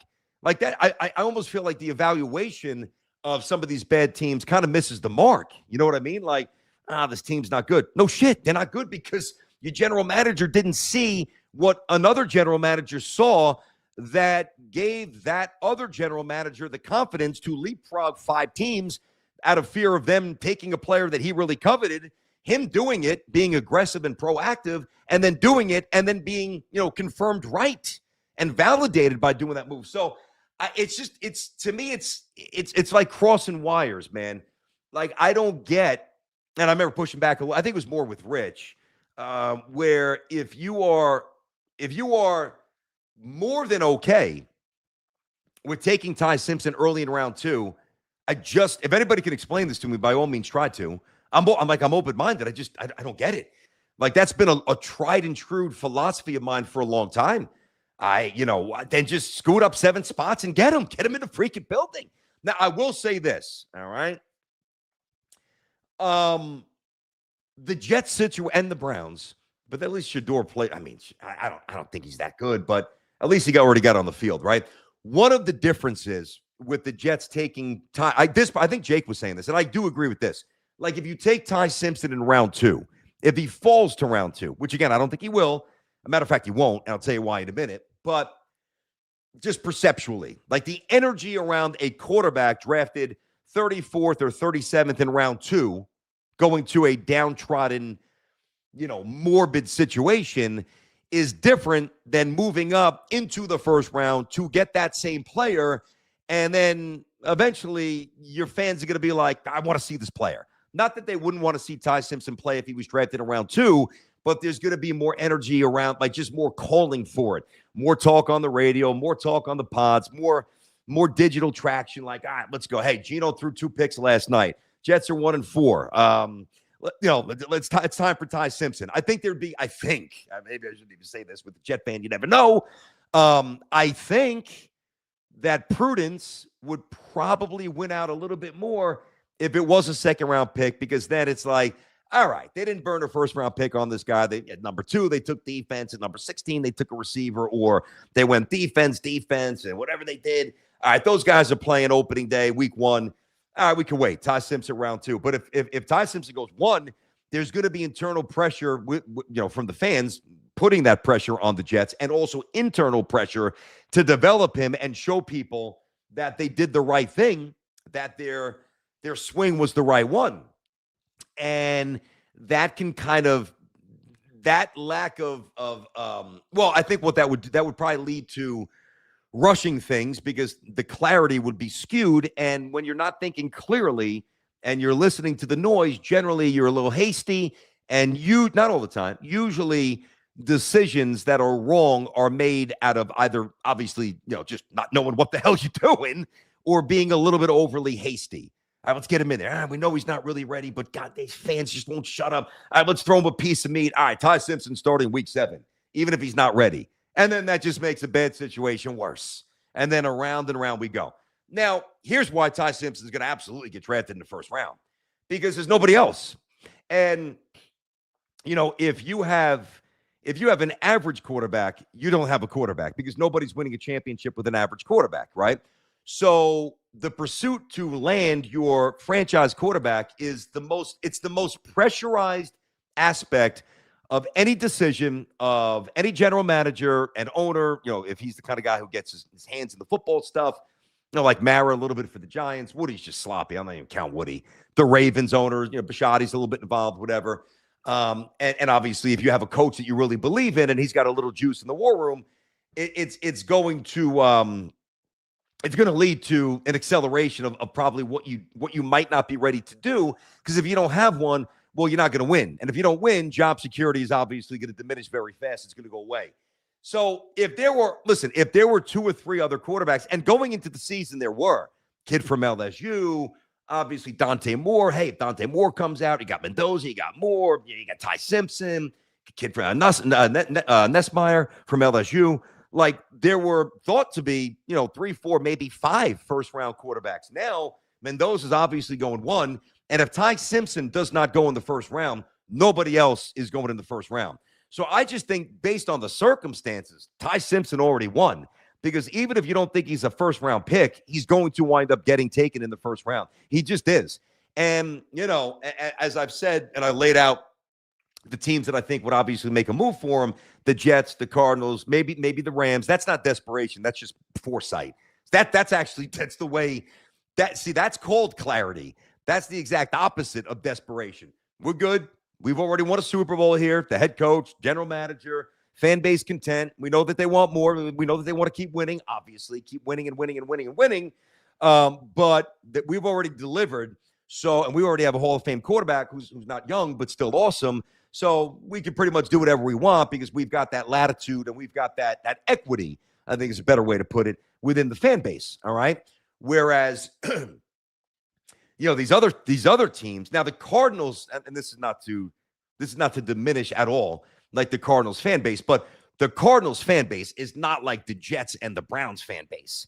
So the teams with the shortest odds to actually draft Ty Simpson, Jets are a circus, Browns are a circus, Rams champions, Steelers, platinum franchise. All right, Tomlin's gone. We'll see what happens there. And the Rams, as I just discussed, obviously have a lot of equity. So, somebody like and then the Cardinals are obviously a disaster and a circus, but there's just not as much energy within their fan base. And that's not a knock. That's just the reality of it. Like Jet fans and Brown fans and Raider fans are, next level nuts in terms of trying to break out of this hellhole of football. And trust me, because I've talked to people within these organizations, not the Browns, but the Jets, they feel it. They, even if they say that they want to ignore it, even if they try to ignore it, it permeates their thought process because it impacts job security downstream. It just does. So it kind of speeds things up in terms of putting a player on the field that's not ready or maybe drafting somebody a little bit too early. Listen, I think, just to take it back to the Jets for a second, I think that the Jets are going to do probably, let me see, 2-16. All right, so we got this. I'm just writing this down. This is 4 things, or that, maybe 5 things. Bear with me. That.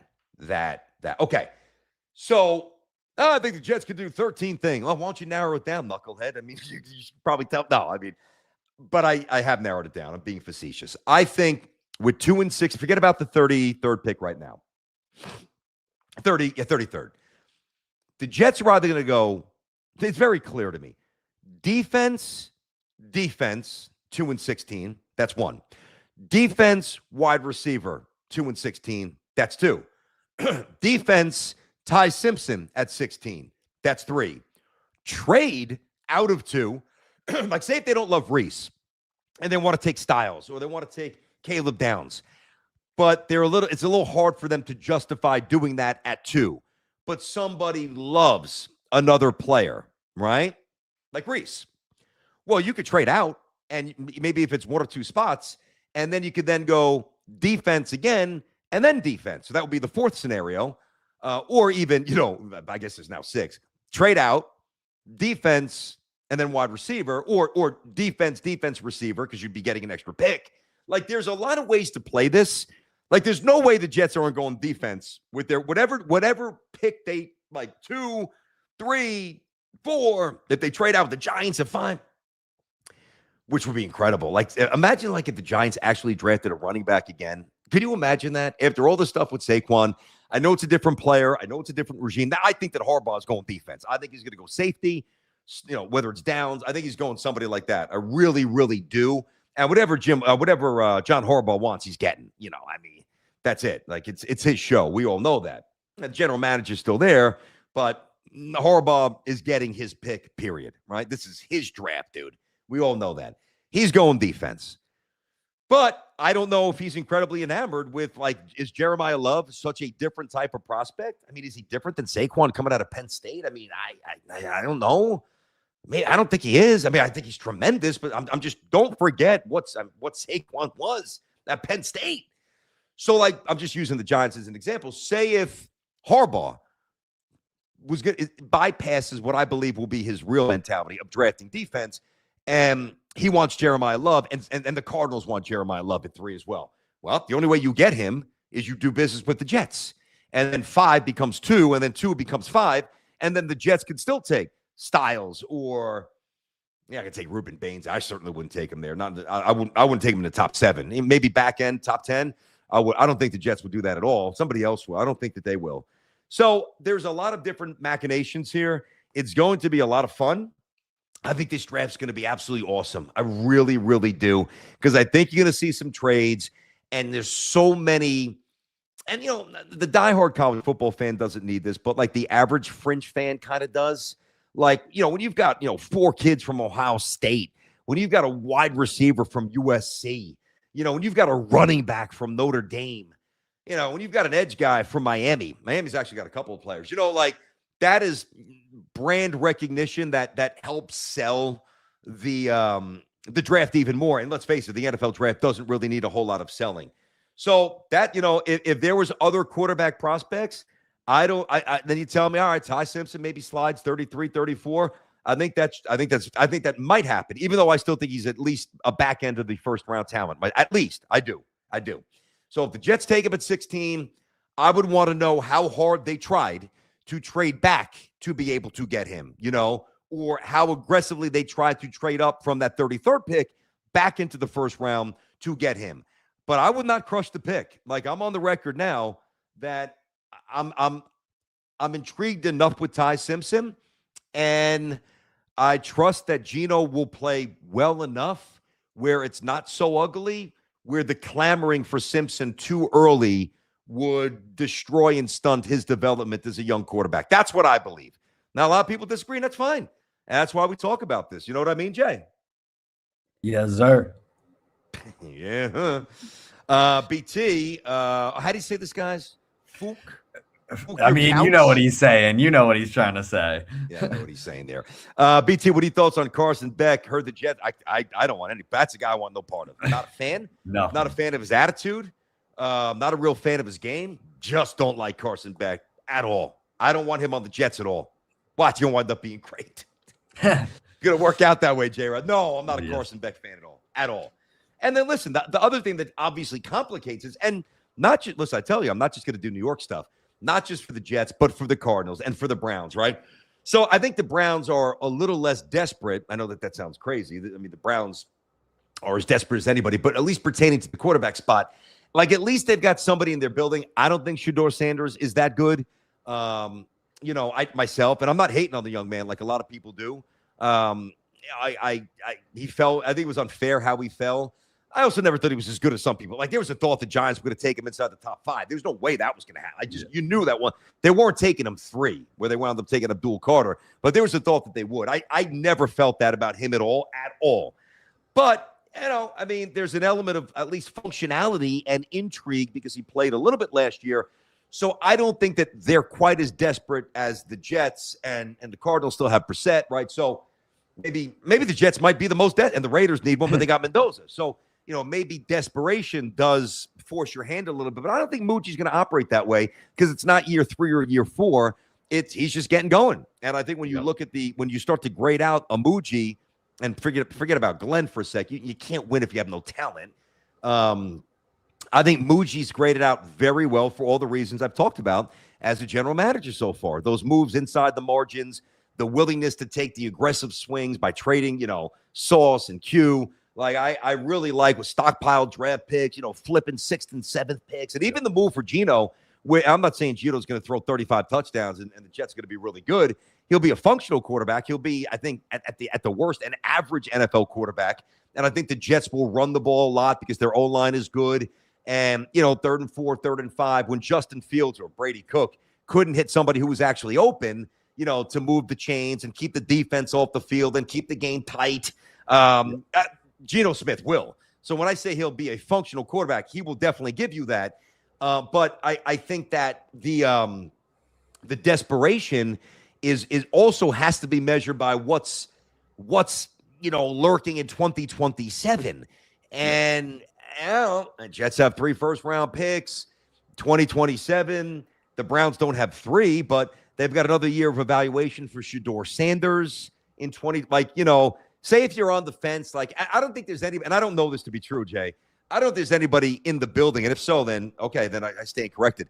There can't be anybody in the Browns building that looks at Shedeur Sanders and says he is absolutely the guy, full conviction, future star, absolute elite franchise quarterback. Nobody's thinking that. No shot. But I also think there's there's enough people thinking, all right, let's see with a full off season, a little bit of an improved. The defense was good for the Cleveland Browns, but a little bit more of an improved roster, and let's watch him play a full season, and then we have more intel and a better ability to make the right decision on what we do in 2027.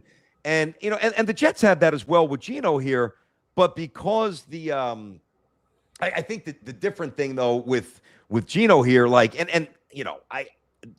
they're not going to be as bad as they were last year for the reasons their defense will be better and Geno will be better than what they had. But let's say the Jets go 6-11 or 7-10, and they're more competitive, not a wild card team, but not buried by October, not 0-6, and with a couple of games early, maybe teams you should beat, even if it's ugly, whatever.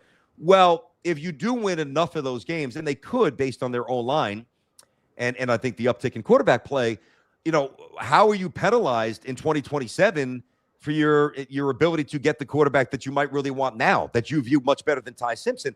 Well, the answer to that would be, all right, even if it does complicate the road to Arch or somebody, Dante Moore, whatever, next year, you do have 3 first-round picks to move up and do whatever. You control the draft next year. Whatever the Jets want to do, the Jets in a lot of ways control the draft this year. They really do. So the only way the Raiders would have controlled it is if they would have said, you know what, we're open for business. We're not drafting Mendoza. But once they won it, and we all know that they're going to take Mendoza, now the Jets control the board because there's a lot, whether it's Reese and some other defensive players, Caleb Downs, Sonny Styles, kid from Texas Tech, the edge rusher.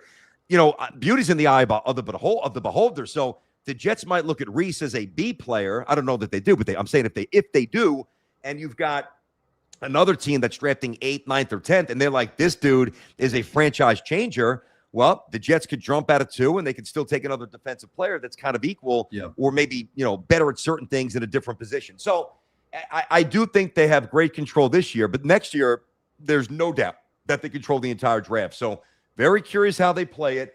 And the final thing with Ty Simpson is that I just think he's going first round.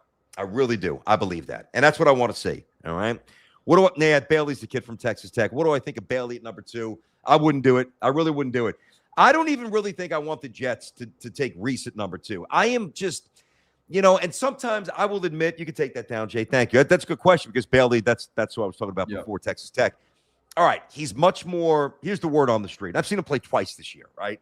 I think that he is ready. He is ready to put his hand in the dirt in the NFL and go out there and get, 8, 9 sacks and be a good pass rusher. All right.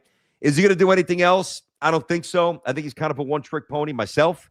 A lot of people tend to agree with that. He's not Myles Garrett. I mean, I know he's not Myles Garrett. He's not somebody like that where, all right, man, this guy's coming in and he's going to be a 15, 16 sack guy when it's all said, like Bosa when he's healthy or some of these other players that we watch in the NFL.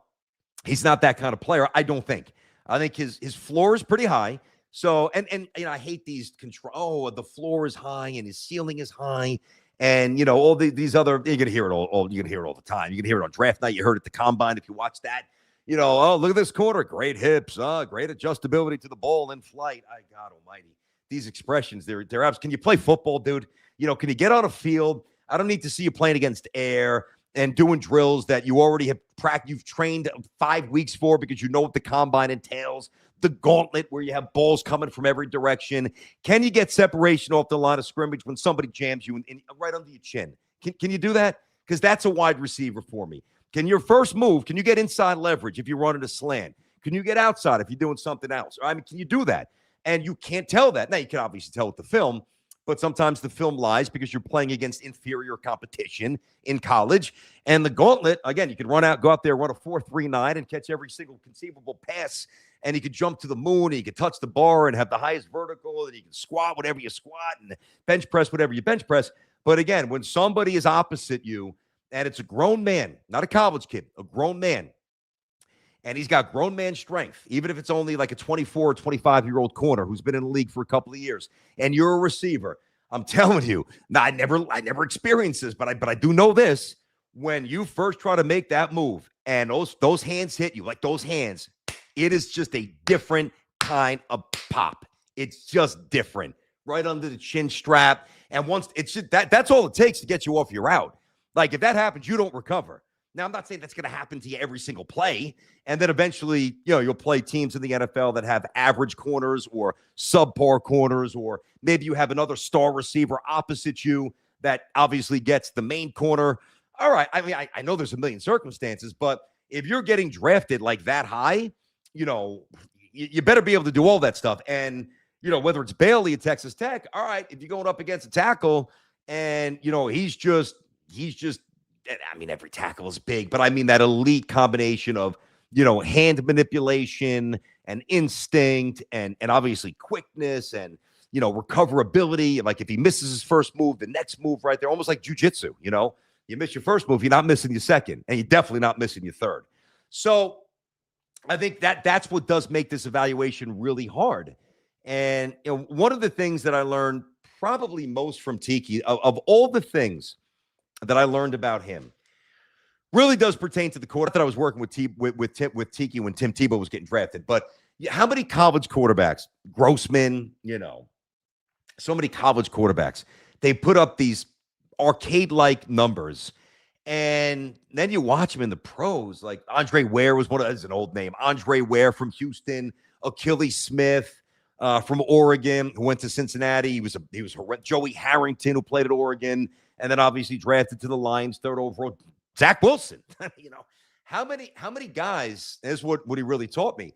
He's like, watch a college game and watch how open the receivers are. So you're like, and I know we all love stats. I get that. But, quarterback X for whatever school, right? Threw 393 yards and 3 touchdowns, no picks, had a perfect quarterback rating. And then you see the throws, and it's like the space is like this. You're throwing to a spot in college. You're throwing to an area, right? In the pros, you're throwing to a keyhole. And it's done with anticipation because, if you're a quarterback, I know Bama's not what they were, but if you're a quarterback like, and obviously, somebody like Burrow at LSU was phenomenal. But if you're at LSU when they have all those great receivers, or you're at Alabama when they had all those great receivers, he's going to win off the line of scrimmage. And if you're just competent, which they all are because they're all 5-star guys who got drafted and got millions of dollars through the NIL situation now. Like, you're not a scrub. You're not taking some guy. You're not taking some player who was 6-5, on a small little public school or a little Catholic school in, Montana. I love my beautiful state, but college football is not incredibly strong out there. And like, he just happened to be a good player in a bad conference. You're taking the stud from Texas. You're taking the stud from Alabama. I'm talking about high school now. From Alabama, from Georgia, from Florida, from California, from New Jersey, which is very good for high school football, from Pennsylvania, from Ohio. Like those are probably the main. I think I mentioned Michigan's pretty good too. Those are the hot pockets for football. So the point is, when you watch these and go and do it. Go and watch if you want.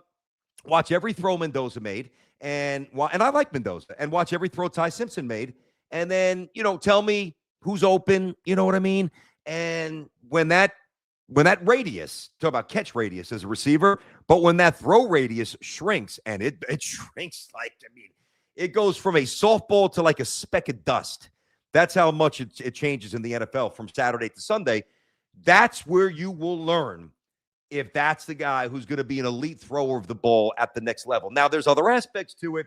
How big are you? What's your anticipation? What your ability to read what's clear? All right, they're presenting this, but I already know on film that they ain't doing that. They're actually coming from this side. So you call out, hey, running back, pick up this guy. give me a little chip block here, or you know what? Let's check into the run. Like that's next level stuff. And ideally, every quarterback would be 6'4", 235, and run like Josh Allen, and hit like a freight train and look to hit opposing defenders like he's a linebacker. But there's other ways to skin the cat. There's other ways to win games here. There's other ways to get your team in the end zone. Look at Geno Smith, at least with the Renaissance with Seattle. He's not sculpted. He doesn't have this amazing body. He's quick. He's getting older now. He's decent speed, but never Lamar Jackson or one of those burners like that.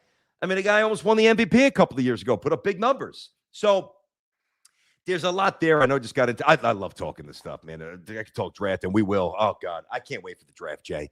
Like, I can't wait for the NFL draft. I'm super pumped up. I really am. I used to go to the draft a lot when it was at Radio City. Really? Yeah. Where do they hold the NFL draft? Is it in Florida? No, remember it now. It rotates. Remember, it goes from city to city now. Because I remember seeing the one with the boat. Yes, well, that was in Vegas. I think that was the Bellagio. Really? I think that was that right? Was that the COVID one, or maybe right after? I think right after the COVID one would be my guess. Can you do me a favor? Can you pop this up? Just Google recent NFL draft locations. I know Detroit had it. I know Philly had it. Pittsburgh has it this year, right? I think they've done this for about 6 years, maybe. It was Pittsburgh it's good this year, Green Bay last year, Detroit year before that, Kansas City. Then it was Vegas, Cleveland, virtual, Zoom, Nashville. Before that one in 2019. Now we're going back. Arlington, Texas, 2018. Philly in 2017. Chicago, 2016, 2015. And then 1965 to 2014, it was New York. So they started good job there, Jay. Oh, boy. No problem. Well, because there's no stats involved. Yeah, exactly. Just the names. That's easy. So 2014 was the last time they did it in New York? Yeah. That's when they started jumping around? Mm-hmm. Where was it in 2015 again? 2015 was Chicago for 2 years. For 2015 and 16 was Chicago. Wow. They say, I mean, we all hear time flies. Yeah, and that's true. Yeah. And you know what it really hits you? Like, and it's morbid, but it's unfortunate. It's the reality. Like when you say like a famous actor or a musician or a famous athlete, like they pass away, right? Yep. And like it just comes up in a random conversation, and you're like, yeah, what was that? Like 2-3 years ago? They're like, no, that passed away 9 years ago. How many times does that happen? Where you're like 9 years? Wow, that a decent amount, definitely. I think that happens and not just with death, but all the time. Like if I had to get that right. And like my life depended on it, I don't think I would have been close. And I mean, I'm pretty good with a lot of the details on this stuff. I follow this. Yeah. There is no way that I thought 2015 was the first on site. Now I would have been like, did they start that after COVID? And I didn't think that. Oh, really? Right before. Yeah, I would have been wrong. I would have said probably 2019. I really probably would have said that. I got to keep it a buck. Got to keep it a buck. Wow. As the kids say, Jay. No reason to lie. I would not have gotten that right. And it's a great idea. The funny thing, too, is you see some of the footage of, like, you go back to the 1984 NBA draft. They did a documentary on this, like Sam Bowie, Hakeem, Michael Jordan, that one, of course, right? David Stern, when he just took over with his little skinny tie and his little cheesy mustache. Rest in peace, by the way. Great commissioner. So I'm not making fun of him, but just the way it was such an 80s look, right? Yeah. And it was at the Fell Forum, which is the little tiny theater at the Garden, right, where they do some concerts and kid shows and stuff. Used to be called the Feld Forum. Now I just think it's the theater at MSG, I think. And you see like general managers, it's like so unsophisticated. They're sitting there, they're banging back heaters, there's cigarettes everywhere. Like you got the little, then they thought they modernized it. They had like the phone with the helmet phone, like into the 90s. And they're like writing stuff on paper. Like, did they have an audience at that one at the 84 NBA draft? Yes, like they did. Okay, so they did. But it wasn't many. They did. Yeah, they did. And I think that if I remember the documentary properly, they had to basically give tickets away. Like they had to entice people to come, because nobody was conditioned to do it. Yeah, I mean, The drafts, and I used to go to a lot of NBA drafts, even more than They're the fun. NFL. I went to the 2017 one when Tatum got drafted and Lonzo and Fultz, and You did. I guess it would have been the year. Was it the year the Knicks took Frank? Maybe Frank Ntilikina could have been. Oh god. But it was yeah, cool. You got to see like LeVar Ball toss his hat in the crowd and everything. It was a fun time. So yeah, that was I think that was actually Frank Ntilikina. Yeah, it was cool because I remember, I think the first one I went to, I had started at 1050 ESPN radio, and I was doing whatever, updates and doing weekend shows, whatever, just starting out. And they gave me the assignment to go to the NBA draft. And I remember it was one of the first credentials. Certainly, it was my first New York credential. Sure. I had been credentialed in Detroit, like for the Tigers and the Pistons. I basically went to every Piston game, almost everyone. Tigers were so bad, I would just kind of go just to show my face, but the Pistons were a show. And of course, I'd go to the Lions games, right? But I think that was my first New York credential. I was so pumped up, man. And I remember that was the year that the Knicks drafted Mike Sweeney. You won't even remember this, from Georgetown, like 8th or 9th. Oh, he was a disaster. Good God almighty. But I remember interviewing him. And then I probably did that for a good 4 or 5 years, and it was always fun. And yeah, like the old footage, like you hear stories of players, and I don't mean guys who are 85 years old. I mean guys who are, in their like 40s and maybe not 40s, but certainly 50s and then beyond, where they just found out when they got drafted, like they got home, like they went to maybe play golf or go fishing, and they walked home and their mom's like, "Yeah, you got drafted by the Packers." That's how it would go.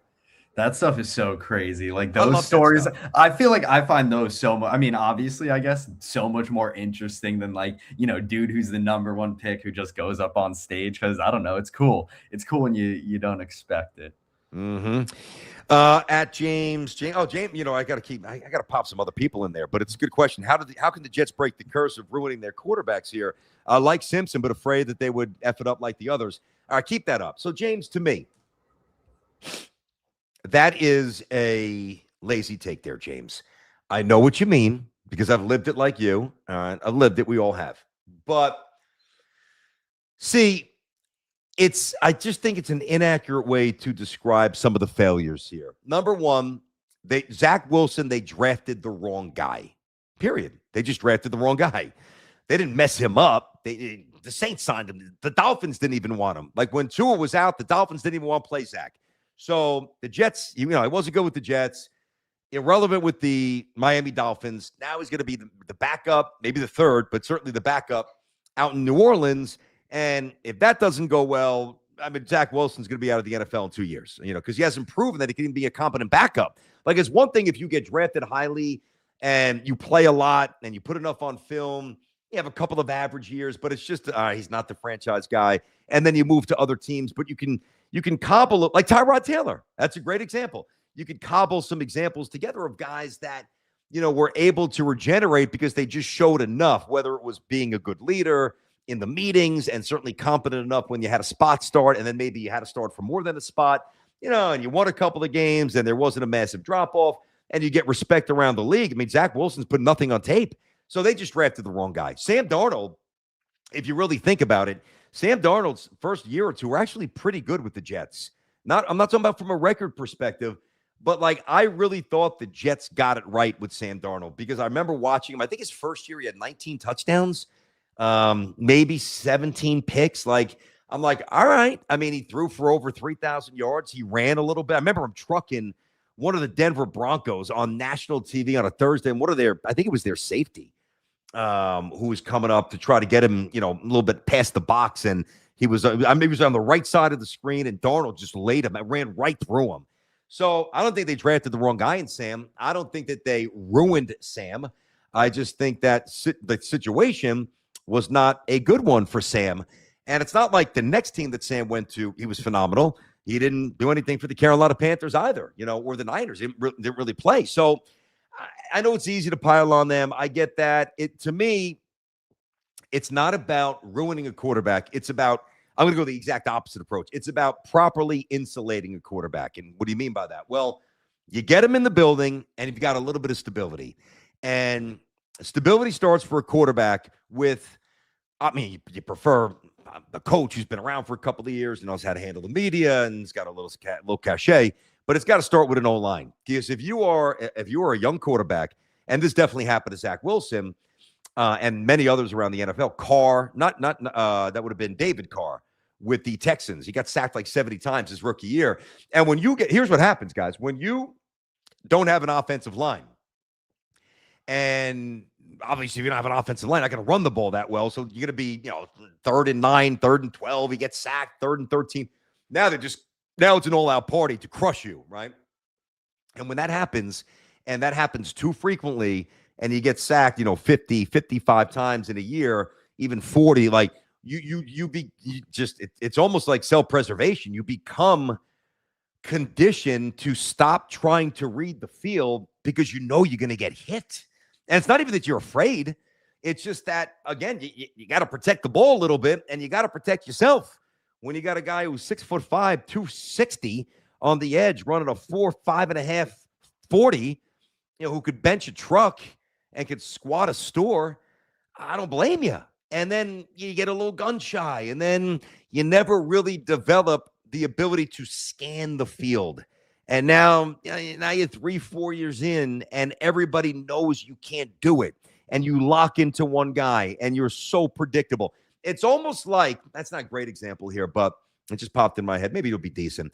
To me, it's similar a little bit to somebody like Anthony Volpe, like a young hitter who comes up and has not shown, I know he's got some power, he's got some speed as well, but I'm talking about from an average and an on-base and a quality at-bat perspective. He hasn't learned it yet. And now all of a sudden, the word on the street, and again, he's not a quarterback, so you're not going to get rid of him because he's not making $50 million a year, whatever. I know it's different. But when you don't develop the ability to have quality, or if that's not inherently in you, I don't really know if you could even develop that. I'm of the mindset that you probably can't, just from having played at, the level that I played at, knowing, you can kind of, the young good hitters in baseball. To me, the main key is truly being able to differentiate between a ball and a strike. Because if you can do that, if you can differentiate between a ball and a strike, right, you're going to put yourself in a situation where you're going to have to get something that you can hit, all right? 2-0, 3-0, 3-1, 1-0, 2-1, something like that, rather than, if you expand the zone on the first pitch on a high, which Volpe always does, high fastball, doesn't catch up to it, fouls it back. Yankee fans, you can actually see this. I think I see it every at-bat. Fouls it right back. Missed that. Okay, 0-1. That was also a ball, all right? So now not only is it 0-1, I missed the pitch that I think I could hammer, and I foul back, and now I'm screwed because now the percentages, the ability for the pitcher to fool me and now go deeper into his repertoire, they just expand. Oh, now guess what? Here's a little changeup on the black or slider that's going to bust away from me, and now I'm going to flail at that and roll it over or take it for a strike or swing and miss, 0-2. And now you're cooked. You're out. You're dead. Unless you're Tony Gwynn and you're 0-2, you're dead. So again, it's not perfect, but the that incubator stage, I think for any athlete, but especially in the batter's box and as a quarterback, you just got to have certain things inherently, and the things that you don't have inherently and that aren't innately within you, you got to get it fast. You've got to find a way to acquire it and at least make a weakness no longer a weakness. Even if it doesn't transform into an ultimate strength, it can't be a fatal flaw. And the bad quarterbacks don't do it. The guys who hit 220 don't do it. There's absolutely, again, I don't know if it's a perfect example, but there is absolutely a correlation between the two. What else we got here? What is this? Dan Orlovsky's a no-talent dope? The only highlight of his career is stepping out of the end zone when he was with the Lions? I mean, I don't think he's a no-talent dope. I think Dan's pretty good. I'm not saying he's amazing. I'm not saying he's always right. I don't get that. I mean, listen, is he beginning to lean into the debate world a little bit more than when he first started? I don't watch those shows enough to really give you an informed opinion. I just don't find them really interesting anymore. I just don't watch them, So I don't know. But like when he first burst on, and I see enough things on social media. And listen, if I'm going through channels like, and what's the show that he's on with Rutledge, and I think Ryan Clark's on that show, and what's the big dude? Marcus, I like Marcus. Like if I'm buzzing through channels and they're talking about something interesting on the NFL, I'll watch that. I don't think he's a clown at all. I'm curious why you would say that. I don't think, listen, here's when you become a clown in our industry. You become a clown when the substance, right, the meat of the conversation, like the Dan's there is, all right, you can mock him stepping out of the end zone, only played football at UConn, didn't play at one of these big schools, whatever. Although when he played at UConn, they were pretty good. And he was a career backup. Oh, he was just scrubbing the NFL. Like, if you want to minimize him, that's fine. I don't do that because I realize, just how hard it is just to get to the, like, for baseball, the lowest levels of the minors, or to be a pro athlete. Come on, man. How we just trivialize things. That's one of my issues with the way people now talk about sports. This guy's a scrub. You couldn't shine this guy's shoes. You couldn't shine them. If he actually gave you a cloth and wax and said, shine them, you couldn't do it. You couldn't shine their shoes. And by the way, neither can I. It's not just you. So anyway, so I think that you crossed the line of being interesting and informative and whatever to Clownville, when over time, the reason you're in that chair or behind the mic or in front of the camera, the reason why you're first there, why you were first brought there and somebody's paying you to do it, that now becomes secondary to shtick. You know what I mean? All right. Let me say something preposterous. Let me go against the grain, even though I don't believe it, because this will generate, 1.7 million clicks, and, Awful Announcing is going to write about it, and Barrett Media is going to write about it, and so-and-so is going to want me on their radio show because they want to talk about it. And I'm going to gain every day thousands of IG followers and X followers and subs on my YouTube show. Like, to me, that's a clown. I don't think Dan Orlovsky's a clown at all. I'm not saying he's the best football analyst out there, but I do think he's good. But that's just my opinion. The evaluation of talent is obviously very subjective. Gio thinks I'm terrible on the air, and many of you don't. It's opinion. You know what I mean? It's his opinion. What else we got there, J-Rod? Hook up a couple of texts here, buddy. Let's see. I'm going to be jumping in that car, heading south in about 4 hours. Get ready for the Johnnies. Tomorrow, Let's go, all Johnnies. Dude, Johnnies tomorrow. Couldn't be more hyped up for that. I gotta like find a good bar in Midtown to go to for that game. Dude, it's gonna be like something around MSG. Let's see. Okay. Who do you want the Giants to draft, BT? From Charles Barkley, 223. But likely not the real. Some people would say that Charles turned into a clown, but I don't think he has. I don't think Chuck. I love him. I love Charles Barkley. Yeah. Although those glasses he's wearing, have you seen the glasses he's been wearing lately? They're grandma glasses. They're like, first of all, they're like peach, which is fine. I got pink shirts. I got pink sports car. I'm not wait, what is going on? What the hell is he doing wearing those things? They're like the size of softballs. They're not even properly on his face. Yeah. And they're like grandma glasses. And I love the guy. Charles Barkley's awesome. But Charles Barkley's great because Charles just doesn't give a shit what anybody thinks. He don't care. He's got FU money, and he's going to go out there with his boy Shaq, and they're going to get into some fights here and there. Yes, sir. And Kenny's going to, although the show's not the same since they left. It's not. Kenny kind of in between, being sticking jabs here and there and playing the part. And I think that show, that was the greatest show of all time to me. Like the greatest studio show of all time. Fun. The best. Yeah. But did you see the picture of the glasses? Now I'm seeing it. What the world? They're like alien glasses. They're huge. Are they peach or are they like see-through? Maybe that. Yes, maybe that's. Dude, are they because I'm seeing one that has like a paper mark in the middle or something, like Harry Potter or something. Yeah. That. He's gonna have the little grandma chain connector pretty soon, right? Hey, he's already almost there. He's got the plastic, whatever it's called. Croaky? Yeah, on the back of it. Yeah. Come on, Chuck. It's bad. What are you doing? It's bad. It's almost like wearing glasses like this, like this. Wear them on the tip of the nose. Yeah, I do have to get real ones. These are the cheap ones from Walgreens, the lowest power. You kind of see somebody like this. Yes, Jalen Brunson last night. Yes, that show's phenomenal. But he's not even a clown because, in between the comedy, which is what makes them phenomenal, are real salient points and no BS, like a real his interpret. Now, not everybody agrees, but his interpretation of the NBA. Now, I also do I think, I can't prove this, do I think that a guy like Charles Barkley, I don't know this, but I strongly surmise that he's not. Do I think that he's sitting there on his off nights, watching film and what? There's no way. He shows up and he gets globs of money to be Charles Barkley. And I don't think he knows all the rosters and he almost gets money to not watch the games. Like, do you know how many clips of Charles Barkley there are just going like, who's this guy? Who's this guy? Who's this guy? Like, He's it great. almost works out better. Yeah. Shaq's fit in so well to that show too. Oh yeah, he's hilarious. I mean, I love the dynamic, and like growing up for me, obviously, it was just like a big part of like the entertainment in watching a game. Now it's a little different.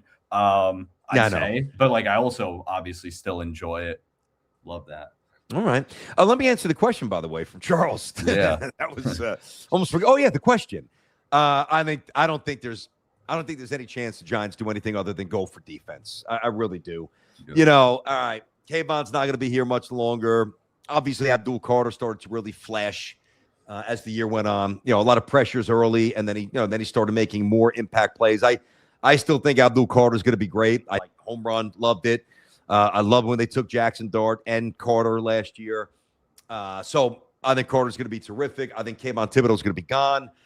Now I like to see Sexy Dexy get his act together, and with Jorge, I think he's going to be coasting a little bit here. The numbers support that.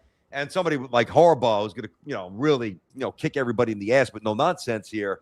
I think that he'll be motivated to play better and for another contract. Otherwise, he'll be gone very soon. Listen, if I'm the Giants, I'm taking one of two players. I am taking either Caleb Downs or I'm taking Sonny Styles, period. That's it.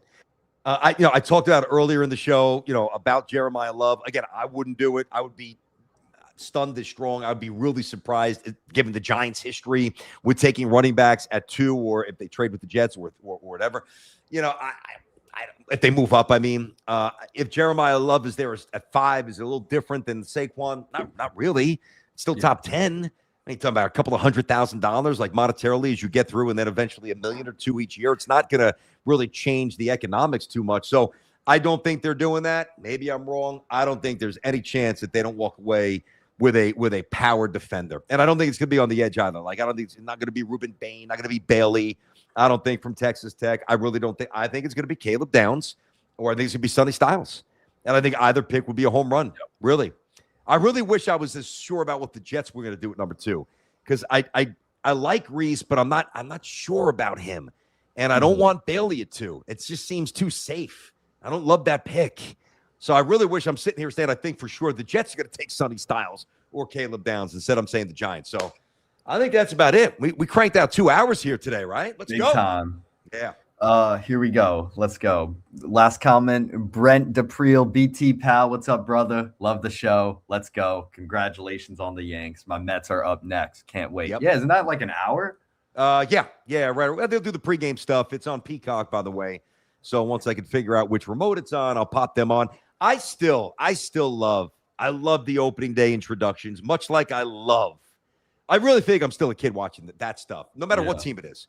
Obviously more for the Yankees, and then obviously you get to the postseason, you get the red, white, and blue bunting, like the pomp and circumstance for me of opening day, which is a lot of the energy behind where, the baseball fans getting screwed with Netflix and Peacock, which I get.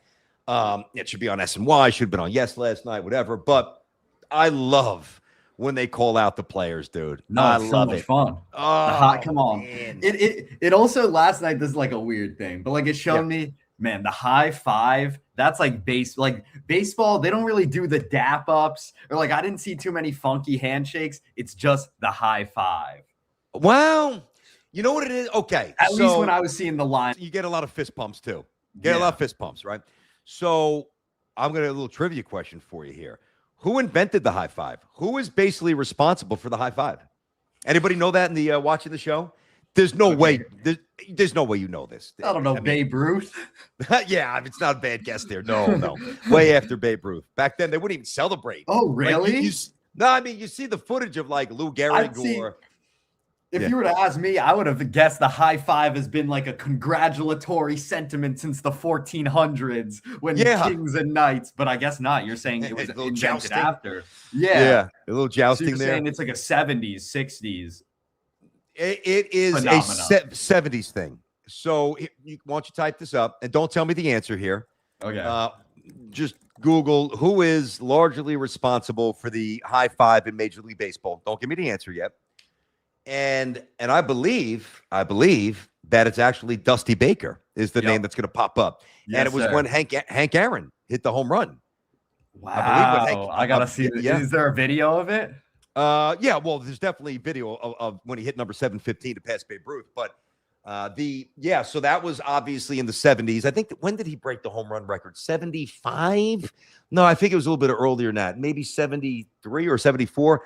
Either way, Dusty Baker, a young Dusty Baker, I think he was on deck. And Hank, he 77. definitely No. It says it was October 2nd, 1977. The baseball season was coming to an end when Dusty Baker, a left fielder for the Dodgers, hit his 30th home run, making Dodgers the first team. And as Baker approached home plate, Glenn Burke, an outfielder in the next at-bat, raised his hand over his head. Okay.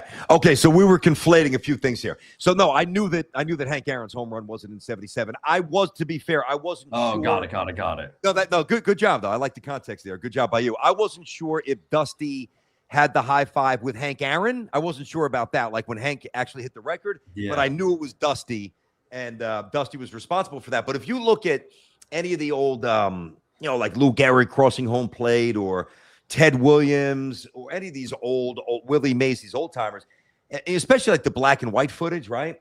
I mean, it's almost like nobody would be waiting. Like, it would just be like, say the on deck guy, say Babe Ruth hits a home run, Gehrig on deck, or the other way. It'd just be like this. Like, you just basically shake hands. And, that's so funny. It's basically no acknowledgement. And then the one thing that they do is that they've got the wild celebrations in the dugout, which I do love for baseball. Like, the Seattle Mariners have that big Aquaman thing, and Toronto, they've got the jacket, right? The Mets have the OMG. I think the Mets are still doing that. I think that they're fun. And if you hit a home run, you come in, and like the Red Sox, I think they throw the guy in the little cart, and they shove him down the dugout. Oh, that's fun. Yeah. But like when you actually see guys going through the dugout, the amazing thing to me about these celebrations is how choreographed they are. And how they, like Aaron Judge and everybody, Lindor, everybody that I see every night, they've got different handshakes with every different player. Some are like this and like this, and now you're going like this. Like, how do you remember it? And do you have to practice it? Like, there's no way you just bust into a routine, without knowing what you're going to do and you anticipating what I'm going to do. So, I mean, how much time do they actually spend if they have like 10 different handshakes? It's crazy. No, that was like always my thing with LeBron is like, he's got handshakes with dudes who aren't even on his team. Like him and Jason Tatum, or like him and, obviously Kyrie, or like some dude like that'll have a handshake and you're just like, huh? Yeah. Like just like during Team USA practice, you just quickly cook this thing up. I know. Exactly. So it's fun. Yeah. All right, man. Let me, and did you have one more there? What do we got there? Thanks, BT. Just a super chat from Barkley. Thank you, Charles. I don't think he's going to, you really can't start slower. The only way you would have is if you would have whipped 5 times. But no, I even said yesterday, I'm like, Aaron Judge, listen, one of the themes on the show yesterday was, let's not, even though we're going to, let's maybe tap the brakes on reacting to every baseball game like it's a football game, right? Yeah. And I haven't necessarily heard that today about Aaron Judge. I haven't listened to the radio. I've just done what I've done today. But, I'm sure there's some Yankee fans overreacting on social media. I don't even think that that's an overreaction because, he could start slow. It is baseball. You never know. And he has started slow before. I think at the end of the day, when April's all said and done, I'm not saying he's hitting 390 or 410, but I would think that he's going to have, 8-9 home runs, 20-something RBIs, and be on course when he heats up for a 3-month bender that he's invariably going to go on to wrap up his 4th MVP. I think that Aaron Judge will, if as long as he's healthy, have 50-plus home runs and have an OPS closer to 11 than 1,000, okay? And, 118 to 125 RBIs and, lead the league in OPS and have the best OPS plus, have the best WAR, probably closer to 9, 9.5, 8, 9, 10, something like that, and score well over 100 runs and win the MVP, There we go. And then that won't be enough because he's got to do it in October, for a lot of people. I get it. I want to see Judge win. And if he doesn't, there's going to be a lot of shrapnel that comes his way. But as I hit yesterday, if you guys missed it, check it out. There's only so much a guy like Aaron Judge could do because, unlike a basketball player, like a LeBron or a Kobe or an MJ or any great player, you've taken 20-plus shots a night, and then you have all those defensive opportunities, whether it's help defense or on the ball defense, whatever it might be, rebound, assist. You could do anything just based on the usage rate. and how much you touch the ball over the course of an NBA game, NBA Finals, right? Versus the amount of at-bats. And I literally went through the math yesterday. You know, if Aaron Judge is in the World Series and the Yankees lose in 7 and he gets destroyed, well, let's go, 7 times 4 is 28, all right? Let's go maybe a couple of walks mixed in. Let's give him 33, 34 plate appearances over the course of the game, of the season, of the series. And then, maybe 2 or 3 balls hit to him in the outfield. So 7 times 3 is 21. 7 times 4 is 28. You mix in a couple of walks. You're talking about 60 chances to do something. Whereas, somebody like Jordan or Jalen Brunson for the Knicks now, Jalen's going to take 20-plus shots the first game he plays. He just is. Oh, yeah, so easily. So it's a little different evaluation for me, but not for everybody. All right, I got to bounce, man. I got to finish packing here. Getting ready to head down to D.C. today, a little later in the show. I'll be on with my buddy Jimmy Fela. If you guys want to check that out, Fox Across America. He wanted to talk some St. John's and Duke. So I'm like, yep, let's do it. So we're going to, actually, to be fair, we're going to record that today, and we're going to run that tomorrow for those guys. So I'm going to do that around 3:30. Then I'll pretty much get in the car, start heading down to D.C., go to St. John's Hotel. We'll get you some content tomorrow morning. And then obviously, hopefully with the Mink Man, I think Nikki's going to jump on at some point again. Nikki Lautarulo, she's down there. She'll be at practice today and the press conferences and all that stuff and open shoot around. So I'll get there tonight. I'll do some stuff tomorrow. The game tomorrow night. If the Johnnies win, stay there through the weekend. Play either Michigan State or UConn. God, just please give me St. John's and UConn for the right to get to the Final Four. Give me that, please. I know I don't want to get greedy, basketball guys. I waited a long time. You gave us Rick Pitino. You gave us a couple of championships for the Big East tournament. You gave us a couple of wins this year. We're in the Sweet 16 in D.C., close, St. John's fan. Yeah, you hooked us up. I get it, basketball gods. But I'm going to be greedy. I need more. I need to be in Indianapolis for the Final Four. I need to be Duke. That would be as much pleasure. The only thing that would exceed that would be beating UConn and all their Husky fans. I love your programs. I got respect for it. I do. But you guys get a little too squawky too much. You know what I mean?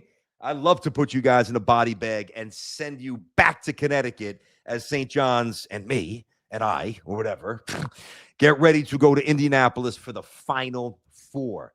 Oh, man, please, just a couple of more gifts here. Let's go. All right, so I will see you tomorrow. When I see you, have a great rest of your day. J-Rod, good work out of you. Good bounce back.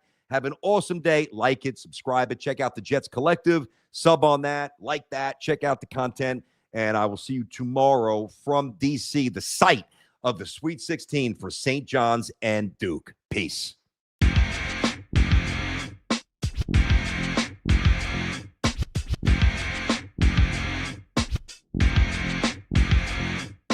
This is Unleash. Are you listening? Can you hear me? This is Unleash. Are you listening? Can you hear me? This is Unleash. Are you listening? Can you hear me? This is Unleash. Are you listening? Can you hear me? With your host, Brandon